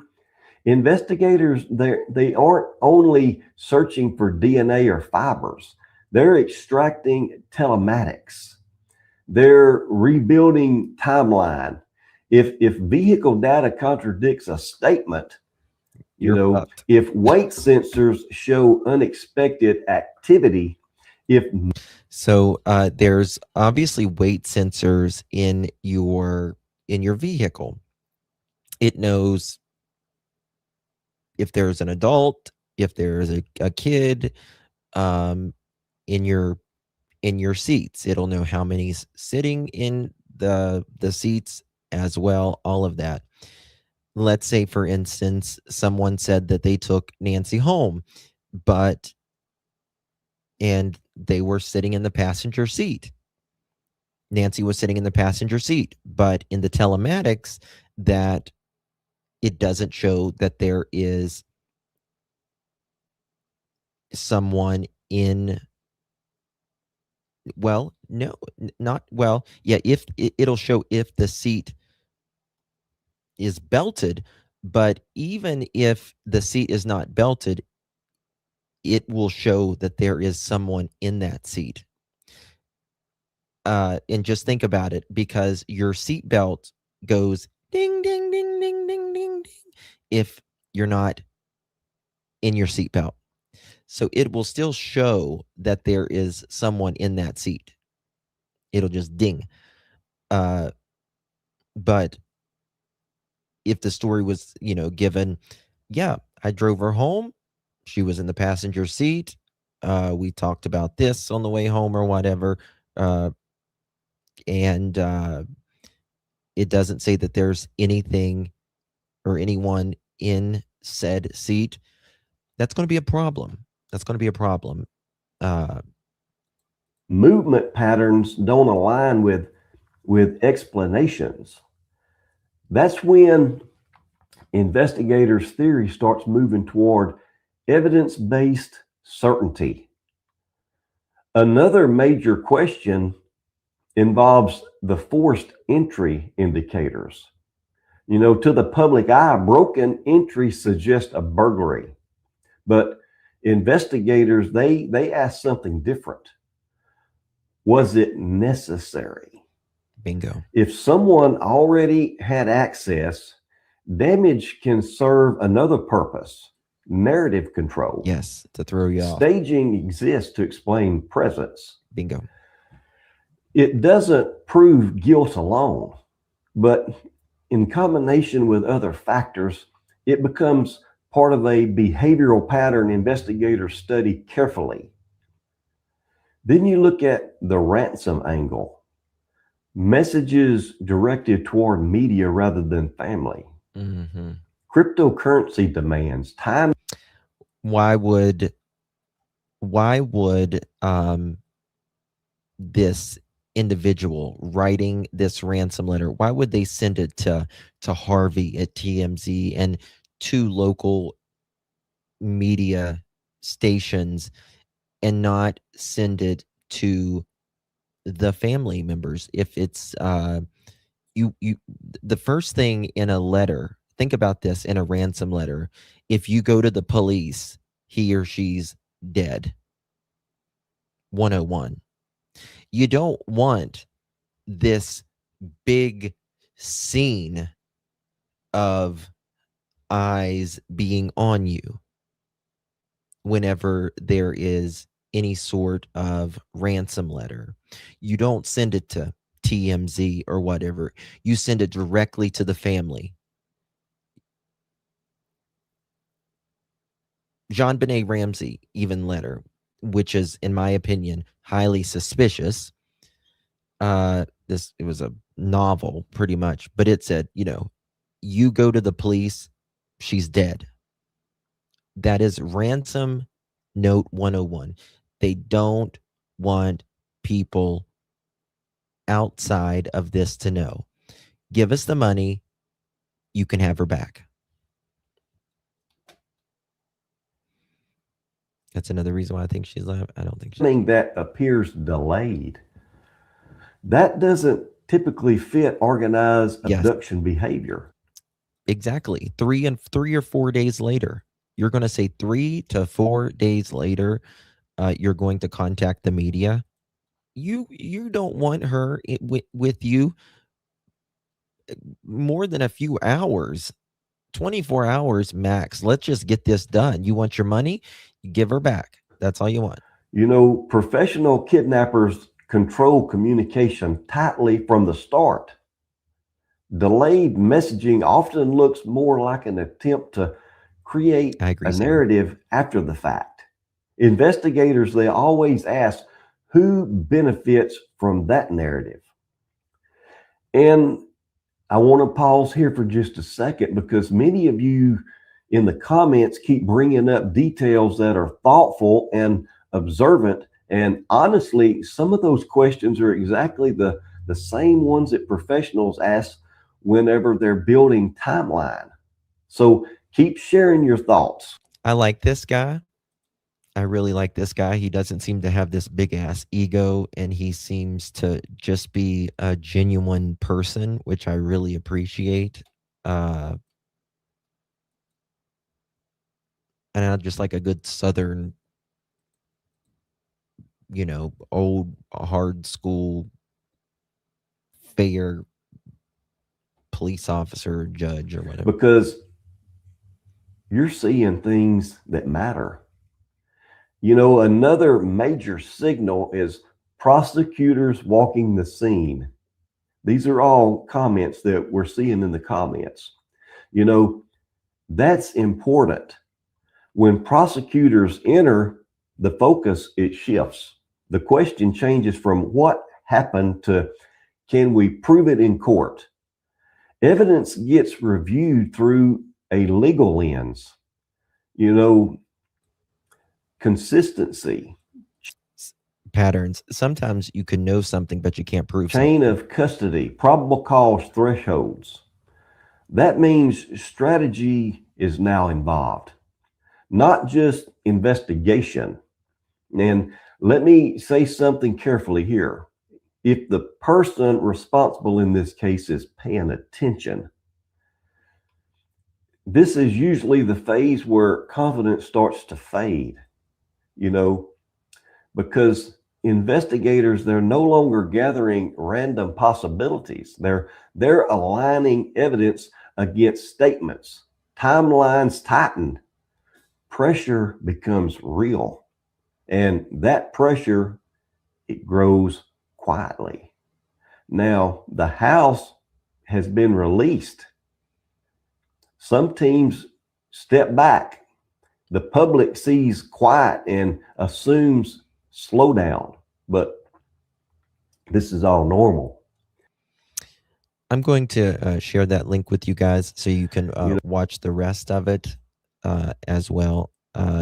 Very, very good guy. I really like him. I'm going to follow him. He's on Facebook. I don't guess he's on YouTube that I'm aware of. But the FBI, a lot of them did go back to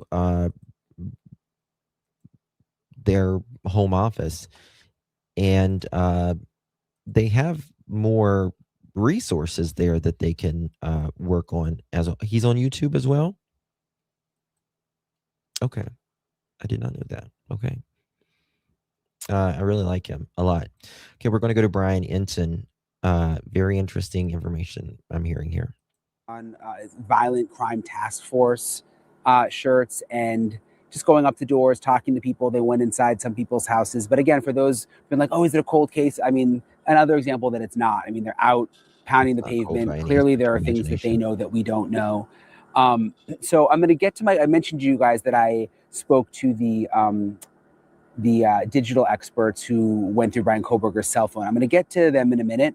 But first, I want to go to Maureen O'Connell, retired FBI agent, to talk a little bit about the action that we saw on the ground today, what that might mean, and have her expand further on some of the other developments that came in today. Very interesting here. I'm joined now by Maureen O'Connell, a retired FBI agent. It's nice to see you, Maureen, as always.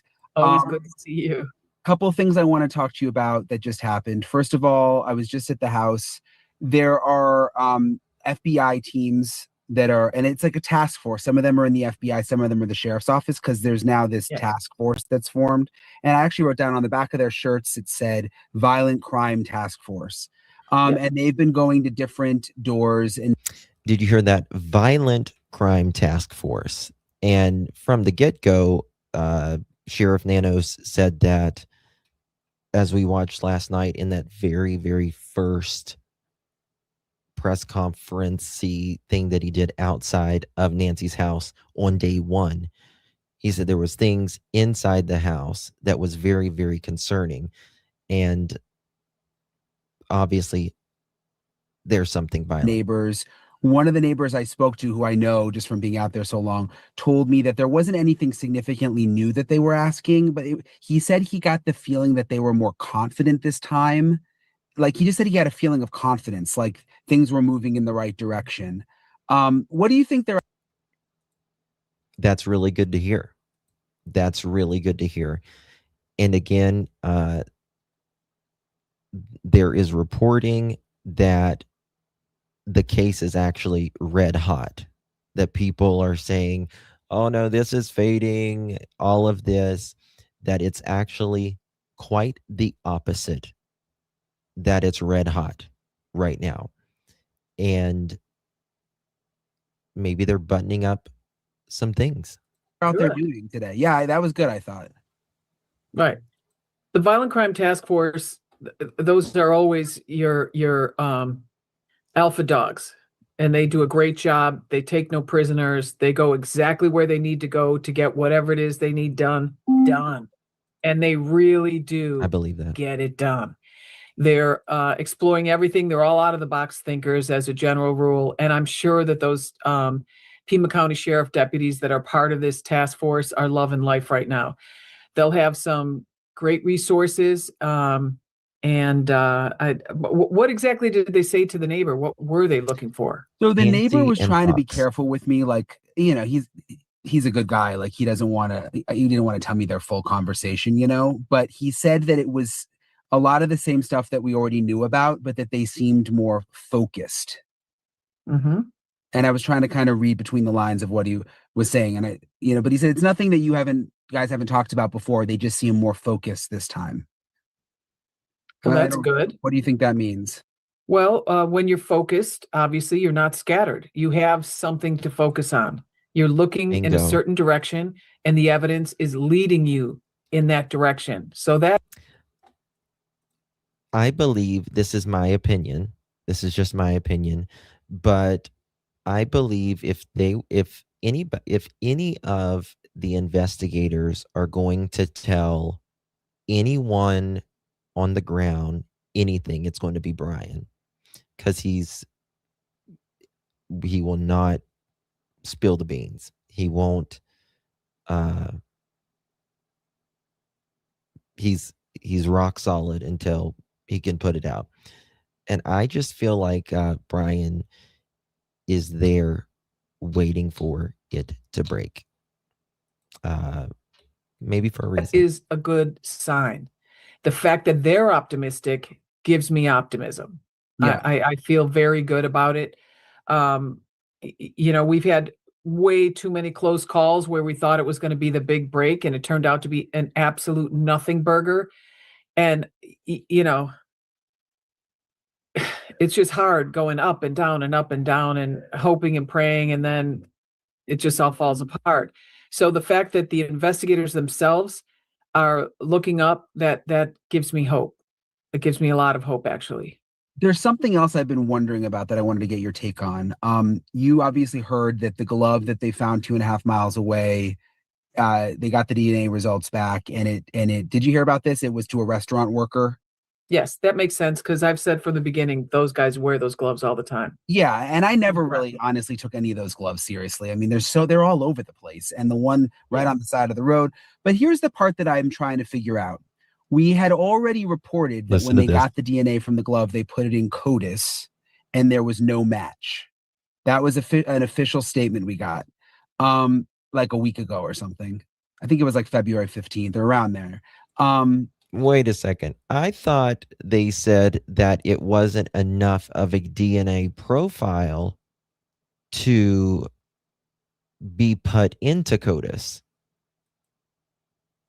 That's what I always That's what I was reading, that it wasn't enough of a DNA profile to put into CODIS. So let's see what he says. I'm wondering, how did they have the restaurant workers' DNA? You know what I mean? Good question. Very fucking good question.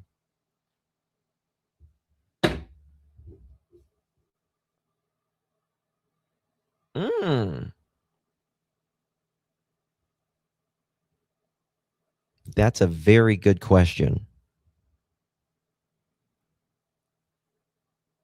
I mean, listen, you can have anybody's DNA, but you got to put that DNA to a person.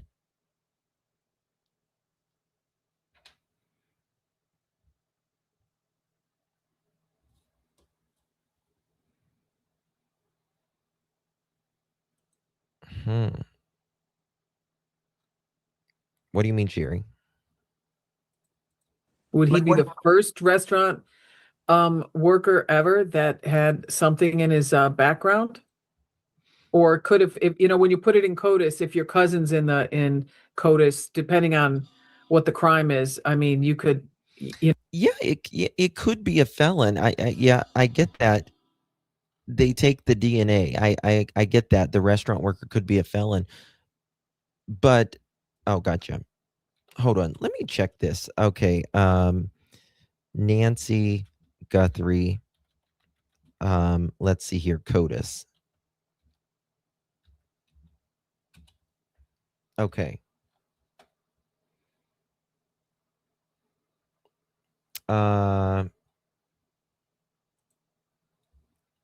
Investigation into Nancy Guthrie's case turned into genetic genealogy for DNA leads, a tactic that cracked big cases. Okay. The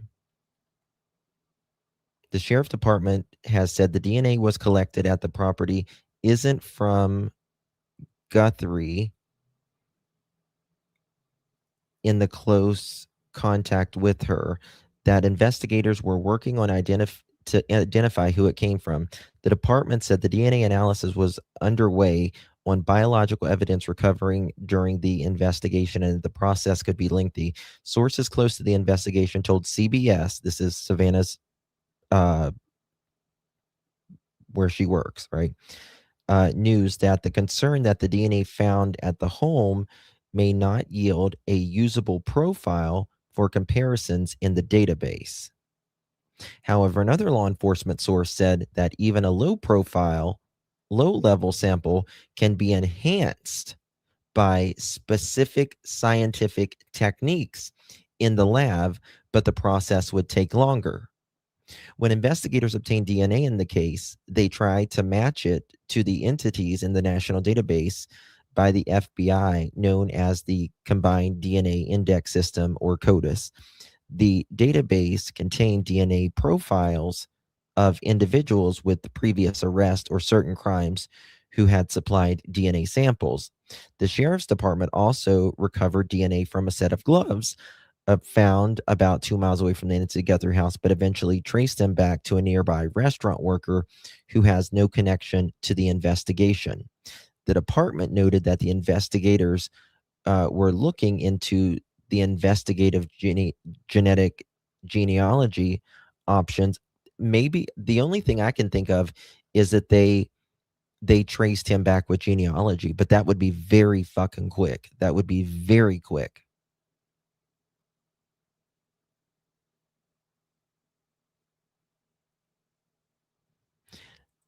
That's what I'm saying. Was it usable or not? It's a former deputy chief said he spent 25 years with the NYPD investigation, and says, okay, news that genetic genealogy is essential of the final effort to match a DNA sample to a person who collected the evidence and searching in CODIS, if there is no direct or partial match in the federal or state database. If this perpetrator has a relative that is convicted offender in the database, you build a family tree around it. He also said, you're throwing a wide net. You're looking for cousins.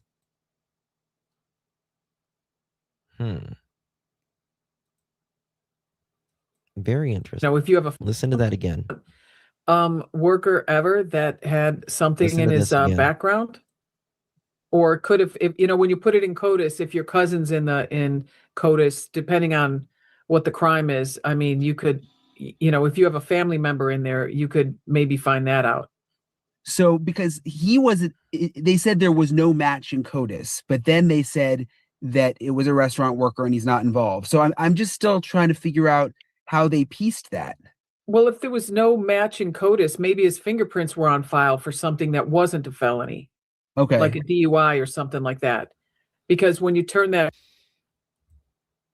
Yeah, I mean their fingerprints could have been on the inside of the glove. That makes sense. Glove inside out, you're probably going to have a fingerprint on the inside. Not so much with the case of our offender because he had gloves on under it, but a regular person that's wearing just those gloves, you'll have a fingerprint on the interior of that glove. Do you think, and this is something I talked to Jim about the other day, I always just, my gut told me there was more than one person involved, just maybe there was someone around the back. But the more I think about this $1 million reward and that no one has come forward yet, like a getaway driver or an accomplice, and you and I have talked about this, someone who just wants the money and can maybe work out a deal with prosecutors, could that be more of an indication that this is just a one-man job? No. It could be, but it could also be the case of whoever the architect is of this. Yes. This caper. He could just be, hey, yeah, you can go for $1 million, and guess what? I'm going to blame the whole thing on you. Mm-hmm. Or you could just keep your mouth shut, keep your head down, Exactly. and I'll give you, whatever money he has or he thinks he's getting from another source or something. I'll give you $250,000 in cash, and that's or something, and you're not going to go to prison. But if you open your mouth and you blame me, I'm blaming you. Or there's all kinds of ways that these guys can just dominate these people. So and maybe he's afraid he's going to get killed. Yeah. Right. Well, maybe he's right. afraid Or he's gonna maybe, get in or trouble. maybe he was, if there is an accomplice, was heavily involved in the whole thing. Bingo. Was just as involved as the one guy we saw in video. Right. Yep. What about the DNA in the house? Obviously the DNA from the glove has come back, Yes. but we hear mixed and we've heard there's issues with it. I mean, do you think it's going to be salvageable? Is it just going to take more Absolutely. time? Yeah. That's the best case scenario right now. And if they're doing forensic genetic genealogy, that's going to take time also, because you have to go all the way back to, like great grandparents and then work your way back down. But you're always looking for someone who's who spent time in Tucson or lives right around there or works around here somehow.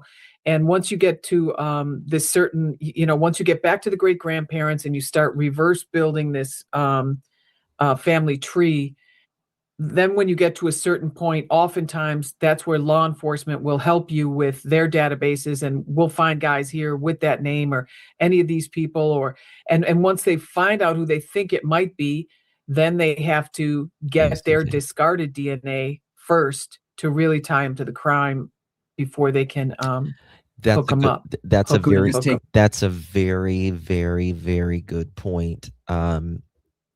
So think about this. After they do genealogy, right? And they do this all the time. That's RAPE. That's hasn't been solved in 30 years, or murder in 30 years or whatever. When they do these cases and they do genealogy and they find out who they believe the person is, they still have to get their DNA. And yeah, they can get a warrant potentially to get their DNA if they have enough, but they probably don't have enough, because the reason they're doing this is because of the genealogy. That if they had more sources, they can get a warrant, but they generally are waiting for surveillancing this person to throw a cup out or throw a cigarette out, something with their DNA on it. And then once they get this person throws out their trash, they'll collect the trash or whatever. They get that DNA. Then they have to obviously test the DNA with the genealogy. And if it connects, then there's going to be an arrest very quick. It's time. It takes a lot of time. Yeah. And it takes patience. And, through each step of this process, you have to make sure you're doing the right thing and you're doing it the right way. And there's a lot of weight on the shoulders because you don't want to be the person. Absolutely. You don't want to be the link in the chain that breaks the case in a way that can't be prosecuted properly. You want to be part of the team doing the right stuff at the right time to bring this whole investigation to a logical conclusion and get someone behind bars. And find out exactly what happened to Nancy. Right. Later in this episode, I'm talking to, I don't know if you know them, Heather and Jared Barnhart. They're the the experts who went through Brian Kohberger's phone. They were hired, I think, by the FBI to, dissect the entire phone. So they understand that really well. And one thing that they believe is, they said with cell phones, you look for irregularities, like with pings to towers and stuff.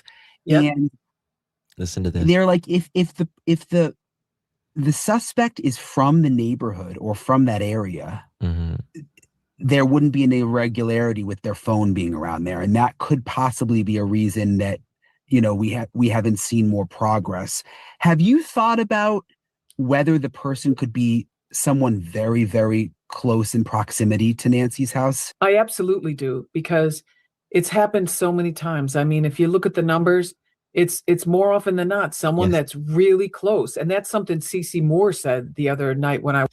And think about, just like earlier I was talking about Michael Vaughn case. Michael Vaughn was a 5-year-old little boy who was abducted July 27th, 2021. And he's one of the only stranger abductions I have covered, because there is just a handful every year. Very, very rare. But even Michael Vaughn's case, that was something that it was so rare for a stranger to abduct someone, a kid. This was the same neighborhood as him. Same neighborhood. Couple streets over. Very, very close.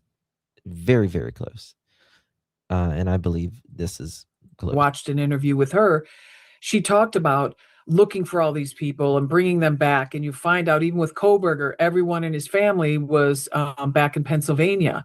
But one member of the family was right in very close proximity. Now, could this be a neighbor? Yes.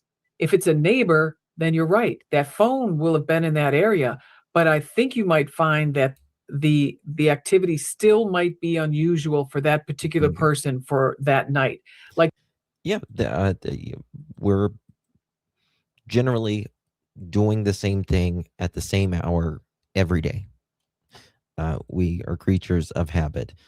If this person was not on, its phone, or if the phone was turned off, there's still probably going to be an abnormality there.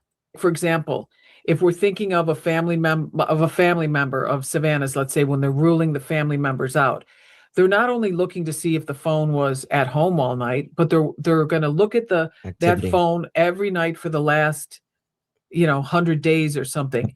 When this person gets up in the middle of the night, do they grab their phone and take it with them? If the answer is yes, why did they not do it on this one particular night?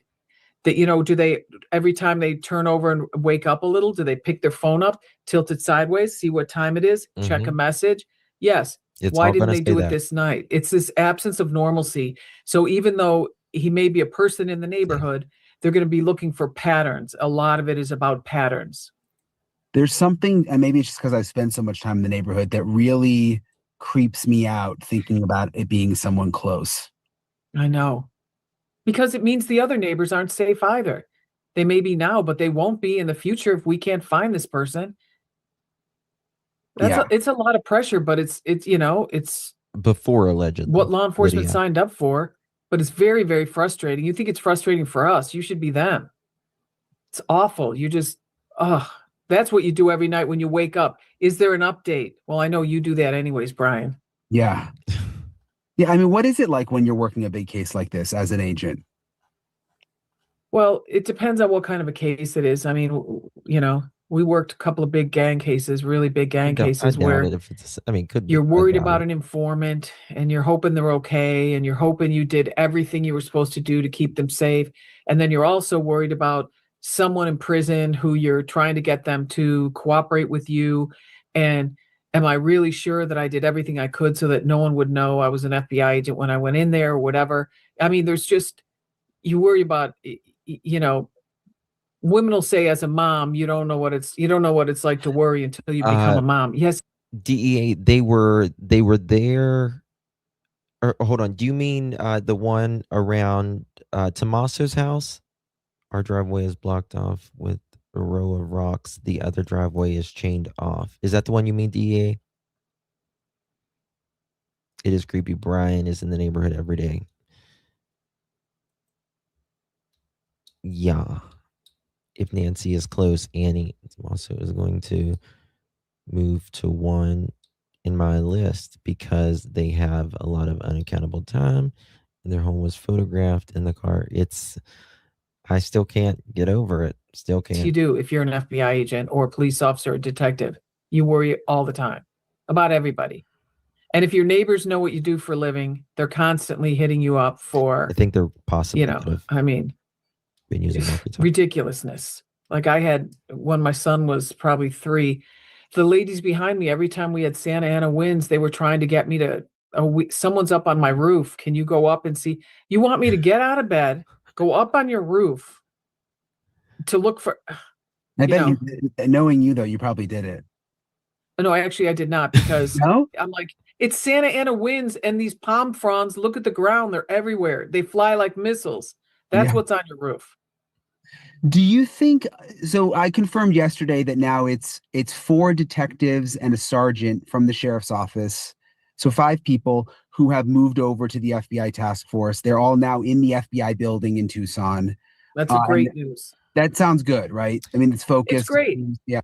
I mean, I guess many think Maureen is too direct also. I appreciate someone being direct, to be honest with you. I get their sensitivities and stuff that, we all need to respect at times. But also, like, say your opinion, you know what I mean? And I love how she says her opinion. It's true crime. True crime is not pretty. It's not glamorous. It's true crime. And, if you don't like kind of like deep dives, then you should probably be the type that listens to a 5-minute news clip. You know what I mean? So I appreciate the bluntness. Because that squad operates autonomously. They know what has to be done. They know what they have to do, and they don't like people breathing down their necks because they don't need it. And they're like stallions. You got to let them run. And when you do, you're going to get results.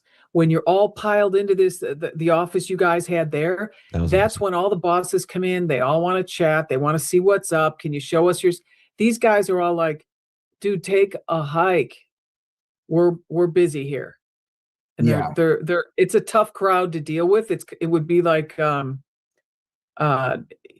be like the homicide guys sitting having lunch. You can't walk up if you're a boot or you're a big boss. They don't want to talk to you. They just stare you down. That's the kind of people we need on this case. I think they're the kind of people that are really going to affect change and figure this thing out. Because having first of all, if there was all this consternation between the FBI and the sheriff, or from the sheriff to the FBI, who knows? Who cares? it's just a distraction. It's No one politics. needs a distraction when you have this kind of work to do. Just keep your head down, keep your ammo dry, and keep moving forward and get her done. Yep. I spoke with the United Cajun Navy yesterday. I don't know if you've heard much about them. They've been here wanting to search. Yeah. They have this like 42-page plan that they presented to the sheriff. They have 25 canines they can bring in. They have aerial support. They have drones, but they don't want to do it without the sheriff's approval. And, you know, they want to work with the sheriff, and the sheriff has not responded for a week and doesn't seem interested. Do you think So that's why a don't they good go thing? out and do it? They should just go out and do it. Or I should come there with you and we should rent some horses and go out ourselves, and I'll grid it out for us. And You don't need their permission. I mean, I understand that a lot of times, like, you want the law enforcement's blessings and stuff, but just go fucking search, man. Like, get on with it. I agree. you know, I mean, since you're not allowed on the street anymore, hardly. Yeah, it's been tough with the streets. We have to park so far away and walk in, which is a pain. Especially, it's getting hotter now, you know. Yeah, most of it's interesting. There's a new sign out there I saw today, you know, where the people are leaving candles and signs for Nancy. There's one sign that says, "Media, please don't go." You know, Aw. everyone will move on if you Did leave, y'all which see is that nice sign? because most of Did y'all see that sign? It said, "Media, please don't go." That the neighbors have been really nice, and like happy that we're there. There's been a couple. I think there was someone yesterday who like called us maggots. And you That know, wasn't very nice. no, it wasn't. And there was this other lady. What did she do? Maggots. Yeah, there was this other lady who had like walking by with a golden retriever, and you know, I had a golden retriever. So I'm like, "Oh, can I pet your dog?" And she said, "No," and just like turned. You know, so some of them are like, and I get it. I mean, we've been in their neighborhood for a month. You know. Well, if it's one thing to have you guys there, but generators and everything, that's another level Yeah, for people yeah. that are used to complete silence. Yeah, and the drones are annoying too. You know, there's Yeah. not as many now, but a lot of the media had drones. Do you think? I mean, you've said you don't think this is a cold case. Do you think I we're don't. getting? Do you think we're getting closer? Like, do you think days, weeks, months? What does your gut tell you? Yeah, so they're asking for more. My understanding is there was some ask today for more information or something like that. But my sense is when they go dark, they go deep, and you know, now they're hot on a trail, or they're what I say? Yeah, like they're working it. When you start, if you're standing there like, "Hey, they're on everybody, the give me beat. whatever you've got. I don't have anything," and that's all you're hearing, that's, you know, They're on the beat. worrisome to most of us. But if they're not asking that every day, they're working into the leads, and that's good. You know, I mean, they've got a lot of stuff going on. They've got a lot of different silos, and they're all firing. And they're in different places too. Like, for example, all the computer stuff, all the phone stuff, those guys are not in the same room as these task force guys you're talking about. They're having a meeting probably once a day or maybe once every 3 days, who knows? But you set that up as part of your incident command. Like, "Hey guys, how often are we going to get together?" But you always have an open line of communication between whoever is someone on that task force. So if I'm in one section and I find something that I think might be a hot tip, I'm calling right over or walking right over to that task force saying, "Guys, I think I found something. One of you guys want to take a look at it with me?" And that's the type of communication you really want to see happen, because that's where the magic happens. As always, I really appreciate Maureen for taking the time to. Yeah. Yep. I just want to play this little part right here, and then this is very interesting right here. With the Nancy Guthrie case. Sure. Yeah, thanks for the question. Actually be from Nancy Guthrie's neighborhood or the vicinity of her neighborhood. And like Okay, so these guys worked on the Koberger case. About why they come back. With the Nancy Guthrie case. Sure. Yeah, thanks for the question.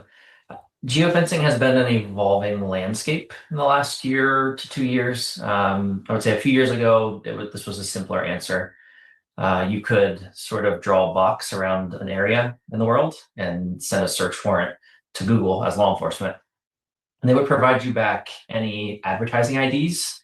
So an identifier on your mobile device that identifies you so that you get the right advertisements. they could identify that existing in that box in a period of time. When you have the moment you get a phone, you have a permanent number, ID that is assigned to your phone. It can never be deleted. It can never be altered. It is the same. The moment that that phone is created, it is there. It is there. And again, it can't be altered. It can't be deleted. Law enforcement can't alter it. Law enforcement can't delete it. Any of that. Yeah, MEID. Yeah. It was a very useful tool. It was used in a lot of investigations. In the last year to 2 years, some of the search warrants are getting replies that basically say, we no longer have this data. So Google's sort of response to it was they pushed that data down to local devices. So rather than them having an answer on their server to provide, they say it's on the device. So now you're looking for that suspect device. A little bit differently, I would say, is that's still certainly viable, is like a cell site location or a cell tower dump. So in that, you're saying in this area, in Nancy's home, the neighborhood there, which cellular tower services this region. And essentially it keeps a record of every device that connects to it that it services. Law enforcement is able to go chase down those records and then try to look for specific devices that are there at a certain period of time. It's not as precise as the geofence warrants were, but it's still a viable option. So now that it's been more than a month, is it safe to say whoever did this either didn't have their cell phone with them or turned their cell phone off? Because by this point, would they have been able to figure it out? I mean, I think you would have to be a dum-dum to bring your cell phone with you whenever it seems to have been planned as much as it's been planned. When it comes to this, because this person has a backpack, they are dressed in the ski mask, all of that, which tells you it was planned. And obviously they were, or allegedly they were there a day or week or sometime before that. So I think that they tried to think of everything that they could, but I don't think they always think of everything. But I don't think they had that way. It's possible. And this is where it depends. How many records do they have? Each area, and if you think about it, I know cell service isn't great there, but they probably have multiple tower dumps. Each network service provider has a different way of storing that information. So if you're familiar with AT&T, that may differ from T-Mobile or Verizon. But they could be at a situation with finding a needle in a haystack. So we don't know the amount that they're looking through. And they also have to detect normal so that they can see what's abnormal or doesn't belong. And if it's someone that is right down the street, they're going to look normal anyway. So if you think about that perspective, it's challenging. It's interesting you say that, because that's one thing I've thought a lot about. There's always sort of been this sense, even from law enforcement, that this could be someone from the area, like from Tucson. That is one thing that they have always stated, that they believe that this person, even when they were writing the ransom letters, they said that they believe these people was from Tucson. But I mean, it could even be someone from the neighborhood. And I guess that would make it more challenging from a digital forensics perspective. Well, yeah, because that pattern would be normal. So if you look normal all the time and your pattern of behavior just blends, that makes it really difficult to see what doesn't belong. And that's something that helped us with Brian Koberger's device on how did he act every single day versus the night of the murders. Yeah, because he didn't normally turn off his device, right? This was like a one-time thing. Yeah, so he actually had a little bit larger pattern leading up to it. He started to take actions to leave a smaller digital footprint. So he started to use VPNs. He started to use private browsing. And then Dumb.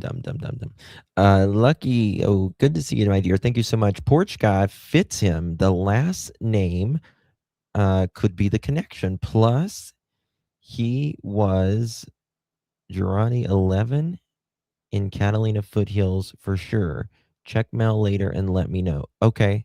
Did you emailed me? Okay, I'll look. I think maybe you emailed me a couple times. I think I emailed you back on one. the night of, Thank you with so much. 100% power, press the button and powered his phone off. Oh, gotcha. Hours Okay. later, pressing the button to turn it back on. In the time after that, we were able to see where he started to take off some of those measures. So now doing regular browsing and getting back to more of a normal activity. So him preparing for his crime created the digital footprint that we were able to find. In Nancy's neighborhood, Yep. I see your lucky. I see your email, and that's very interesting. I'm looking into that. Yeah, I'll email you back on that for sure. Very interesting. Yes. I've spent so much time there now. I mean, in the middle of the night, there's not a lot of traffic through there. I mean, it's already a pretty quiet neighborhood, and then at like 2 a.m, there's just not a lot of people. It's a lot of older people that live there. There's not people driving around. Very, very dark. I just go back to, if there was a cell phone on and the suspect had the cell phone, I don't think there would be that much other activity in that area, right? Oh, At wait. that time, like, wouldn't they have been able to narrow it down by now, do you think? Oh, I see what you're saying. Ooh. So it depends on a little bit of the landscape, and I haven't been there, so I'm not as This is very interesting. Very interesting. You're going to have me digging all freaking night. familiar as you. But if you can sort of Is look that still in around here? and if you can see a cell tower, you can sometimes get an idea of how many houses or how many devices or how many roads are between that servicing tower and her house. You then also have to think of beyond. If her house is within the servicing side of that tower that you can see, how much further does it go as well? It's kind of a dumb, big capture of data. And essentially every single device serviced by that tower could be logged. So you could be working through tens of thousands of devices just for the residents that are there and supposed to be there. Does that typically take a long time? It definitely can. And this has been sort of a discussion point among some privacy concerns of why is my device being mentioned in the middle of an investigation just because I was at home or driving on a certain road. So logistically, it's very difficult to get the data and then discern which one thing in that big piece of data might be a suspect or an unknown, especially when you have any road that people might just drive through one time, highway, anything like that makes it very challenging. The other interesting thing about where Nancy's house is there's very little cell phone service. There's like one bar, and I have AT&T, and some of my coworkers have Verizon, and it's pretty much across the board. But if you drive, a quarter of a mile away up on a hill, suddenly you've got full service. It's like she's kind of in a dead zone. Other parts of the neighborhood have great service, but her area right down there, just in that one little area, it's terrible. Would that have an impact? Definitely. That is a little bit of a nightmare emailed you back from an investigative standpoint, because you're saying, as I sit here, I barely have service, which means that there's potentially times where devices are existing there and not connecting to the network that you pay to connect to. And that just causes problems with the data that you hope to find. As you said, if you drive to that place where you have great service, probably that same tower is trying to service that neighborhood, but the way you described it is like there's a visual block. So the tower has a tough time connecting to devices, and so that definitely creates a problem for the investigation, a challenge of it wasn't a consistent connection if there was a device there, perhaps in this. Okay. So interesting that Nanos has came out and spoke tonight. He did do another interview tonight, and we kind of went over that earlier. Hey, Amy Joe, good to see you, hun. I hate when he does that, Cherry. Oh, I'm sorry, guys. I don't want to put anything out right now. But I get a lot of stuff. But this is very interesting what he sent me. He or she, I'll say, and I'm gonna go dig on it. I don't want to just like put it out immediately. You know what I mean? You need to do a little diligence on it. But all one has to do is either change the service or get a VPN. Yeah, but they can still get through that. As roaming works just fine here. Do they still have roaming? Does roaming still exist? Sending you a very important. Okay. Maureen, the FBI lady Judy was on a live earlier. She believes she's not too far. I believe she's within 12 miles of the house. I believe whoever did this is probably within 12 miles of the house as well.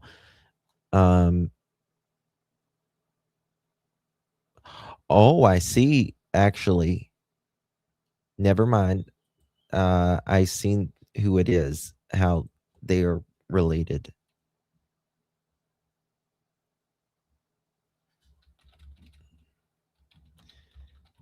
Okay. I just read the other thing you sent me. I see how they're related. Not in my world, no roaming. The only time I've ever been roaming or something is like if I go to the UK, which when I go to the UK, I don't usually use my cell phone. I usually go buy like basically a burner phone. When I'm there, I buy like a $30 phone and I'll buy like some minutes. Roaming Wi-Fi, 5G signal, 4G LTE satellite signals. Yep. In some areas, some has involved with a lot of things. Yeah. Yep. All right, guys. That's it for me. It's my second live of the night. I will see you guys. If anything breaks, of course. It's been very quiet, and I think we're close. I really do. I'm going to work on some stuff as well, but I'm going to do it from the comfort of my bed. And like I said, if anything breaks, I'll be here. And otherwise, I will see you guys, Lord willing, tomorrow. Actually, technically today here, because it's 12:50 in the morning. My God, I didn't think it was that late. Okay, Alicia, I'll read it, my dear. All right, guys. Good night, everyone. God bless each and every one of you. Justice for Nancy Guthrie. Good night.